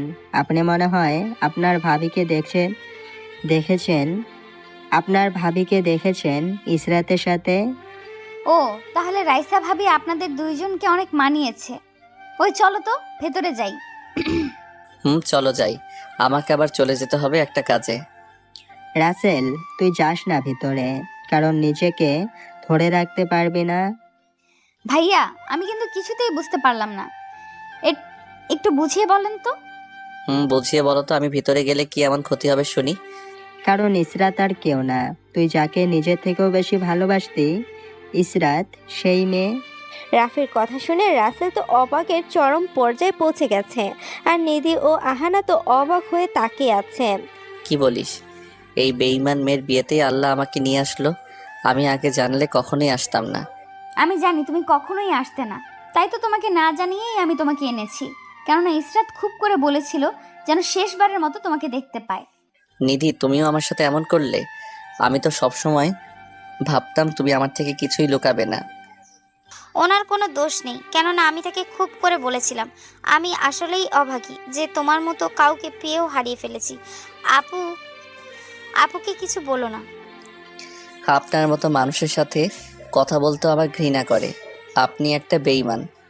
আমি বেইমান, কারণ আমি তোমার পথ চেয়ে দিনের পর দিন চোখে জল ফেলেছি, না ঘুমিয়ে চোখের জলে বালিশ ভিজিয়েছি। তাতে কি? ওই নিধি, চলো, আমি গেলাম। এখানে এক মুহূর্তের জন্য থাকতে চাই না। যাবে তো, কিন্তু আমার বরের সাথে আমার বরের সাথে দেখা করে যাও। সে বিমান বাহিনীতে চাকরি করে। সে তোমার মতো এতিম আর ছোট লোক না। দেখেছিস রাফি, আজও সেই এতিম ছেলেটাকে অপমান করতেছে। নিজের বর বিমান বাহিনীর অফিসার, তো কি হয়েছে? কি হয়েছে মানে? আমি এতদিন না বুঝে তোমার অপেক্ষায় বসেছিলাম, কিন্তু যখন বুঝলাম বিমান বাহিনীর অফিসারকে রেখে তোমার মতন এতিমের জন্য বসে থাকা বোকামি ছাড়া কিছুই না। ইসরাত, তুমি তাহলে আমার হবু স্বামীকে এইভাবে অপমান করার জন্য নিয়ে আসতে বলছো? আমি আগেই জানতাম এই এতিমটাই আপনার হবু স্বামী, তাই তো এভাবে নিয়ে আসতে বলি। ইশরাত কথাগুলো বলেই হো হো করে হাসতে থাকে। আরও কিছু বলতে যাবে, ঠিক তখনই ভেতর থেকে ইশরাতের বর চলে আসে। আরে স্যার, আপনি এখানে? কত করে বললাম আমার এখানে আসার জন্য, কিন্তু আপনি তো বারবার মানা করে দিচ্ছিলেন। রাসেলকে স্যার বলতে দেখে ওইখানে উপস্থিত রাসেলের পরিচিত জানা লোক বাদে সবাই অবাক। তোমার মাথা কি গেছে যে ওকে তুমি স্যার বলছো? ওর মতো ছোট লোক এতিমকে স্যার বলছো? ইশরাতের কথা শুনে আকাশ ঠাস ঠাস করে দুইটা থাপ্পড় লাগিয়ে দেয় আর বলে ওঠে, কিন্তু আপনি তো বারবার মানা করে দিলেন। এই, তুমি জানো কাকে কি বলছো? উনি আমার স্যার, বিমান বাহিনীর সিনিয়র অফিসার, আর এই শহরের নামকরা ব্যবসায়ীর ছেলে। আকাশের মুখে এই কথা শুনতো ইশরাত মনে হলো আসমান থেকে পড়লো। কি বলবে ভেবে পাচ্ছে না। মনের কোণে হয়তো এখন একটু অনুশোচনার বোধ কাজ করছে। এত বড় মাপের মানুষকে নিজের কাছে পেয়েও হারিয়ে ফেললো। আপনার মাঝে সেই অবহেলা আর অহংকারটা আজও আছে, ভাবতেই অবাক লাগে। যাই হোক, আপনার বিবাহিত জীবন সুখের হোক। আমি কখনো ভাবতেই পারিনি আপনি দাওয়াত করে এনে আমার হবু স্বামীকে এইভাবে অপমান করবেন। আগে যদি বুঝতাম আপনার মনটা এত কুৎসিত তাহলে কখনোই আসতাম না। নিধির কথা শুনে ঈশাদ কি আর বলবে, কিছুই বলার নেই, বলতে লজ্জা বলার সাহসটুকু পায় না। এদিকে আকাশ তো বলেই ওঠে, স্যার আমি আগে জানতাম না ইসরাত সেই কালনাগিনী যে কিনা আপনার মতো মানুষের জীবনটা ভেঙে তছনছ করে দিয়েছে। আমি আগে জানলে ওর মতো ছোট মনের মেয়েকে কখনোই বিয়ে করতাম না। আকাশ সাহেব, এইভাবে বলবেন না। আমার সাথে যা হয়েছে আমি সেসব নিধির ভালোবাসাই ভুলে গেছি। একটা রিকোয়েস্ট করব। সবাই রাসেলের কথা শুনে অবাক হয়ে তাকিয়ে আছে, কি রিকোয়েস্ট করবে সেটাই ভেবে। আপনার কথা রাখবো না এই সাহস আমার হয়নি স্যার, আমি আপনার কথা রাখবো, আপনি শুধু বলেই দেখেন। রাখবেন? আপনার ওকে বিয়ে করে সুখে সংসার সাজান, হয়তো আপনার ভালোবাসা পেয়ে নিজেকে শুধরাই নিতে পারবে। দেখেছিস যেই মানুষটার সাথে এত কিছু করেছিস, আজ সেই তোর জন্য আমার কাছে রিকোয়েস্ট করছে। তার মুখে কোনো কথা নেই, সে গিয়ে চুপটি করে দাঁড়িয়ে থাকে। রাসেল কথাগুলো বলে সেখান থেকে আহানা ও নিধিকে নিয়ে রাফি ও রাইসাকে বলে বাড়িতে চলে আসে। সরি, আমি ভাবতে পারিনি আমার জন্য তোমাকে এতটা অপমানিত হতে হবে। আর ইসরাতের মন যে এমন সেটা কখনোই কল্পনাও করিনি। আরে সরি বলার কি আছে, আর এখানে তোমার কোনো দোষ নেই, সবটা আমার কপালেই লেখা ছিল।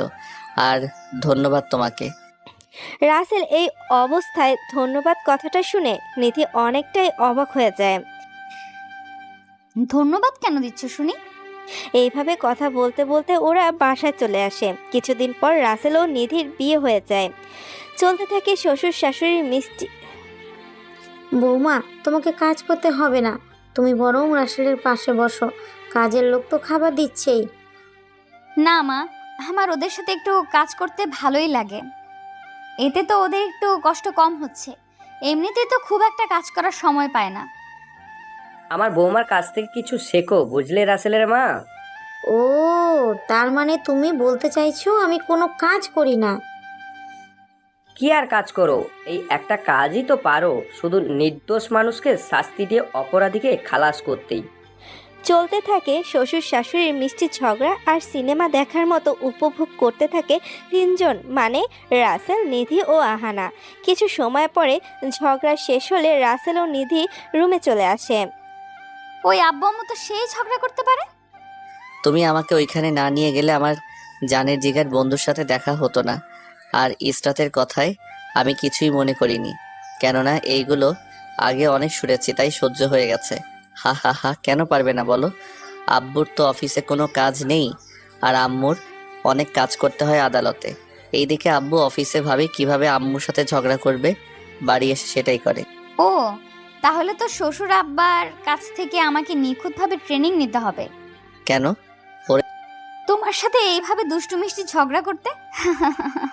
দুষ্ট, তারাও ঝগড়া করা শেখাচ্ছি। এইভাবে ওদের মাঝে দুষ্টু মিষ্টি ঝগড়া চলতেই থাকে। তাই বলে ভালোবাসা কখনো কমতি হয় না। বাড়ির সবাই নিধিকে খুবই ভালোবাসে, আর রাসেল তো নিধিকে ছাড়া পৃথিবীকে অন্ধকার মনে করে। এইভাবে চলতে থাকে ওদের সুখের সংসার। আপনারা কাউকে ভালোবাসলে তাকে মন থেকে ভালোবাসবেন। টাইম পাস করার জন্য অনেক কিছুই আছে, সেগুলো করে সময় কাটাবেন। তবুও পবিত্র ভালোবাসাকে নিয়ে টাইম পাস করবেন না। হয়তো ছোট্ট একটা ব্রেকআপ শব্দে একজনের মনে আনন্দের বন্যা বয়ে যায়, কিন্তু কখনো ভেবে দেখেছেন যার সাথে ব্রেকআপ করলেন তার মনের অবস্থা কেমন হয়? বেঁচে তো থাকে, কিন্তু চিন্তার লাশ হয়ে। বাড়তি কথা বলার জন্য ক্ষমা চেয়ে নিচ্ছি। আর আমার এই গল্পে শুরু থেকে শেষ পর্যন্ত সাথে থাকার জন্য অসংখ্য ধন্যবাদ সবাইকে।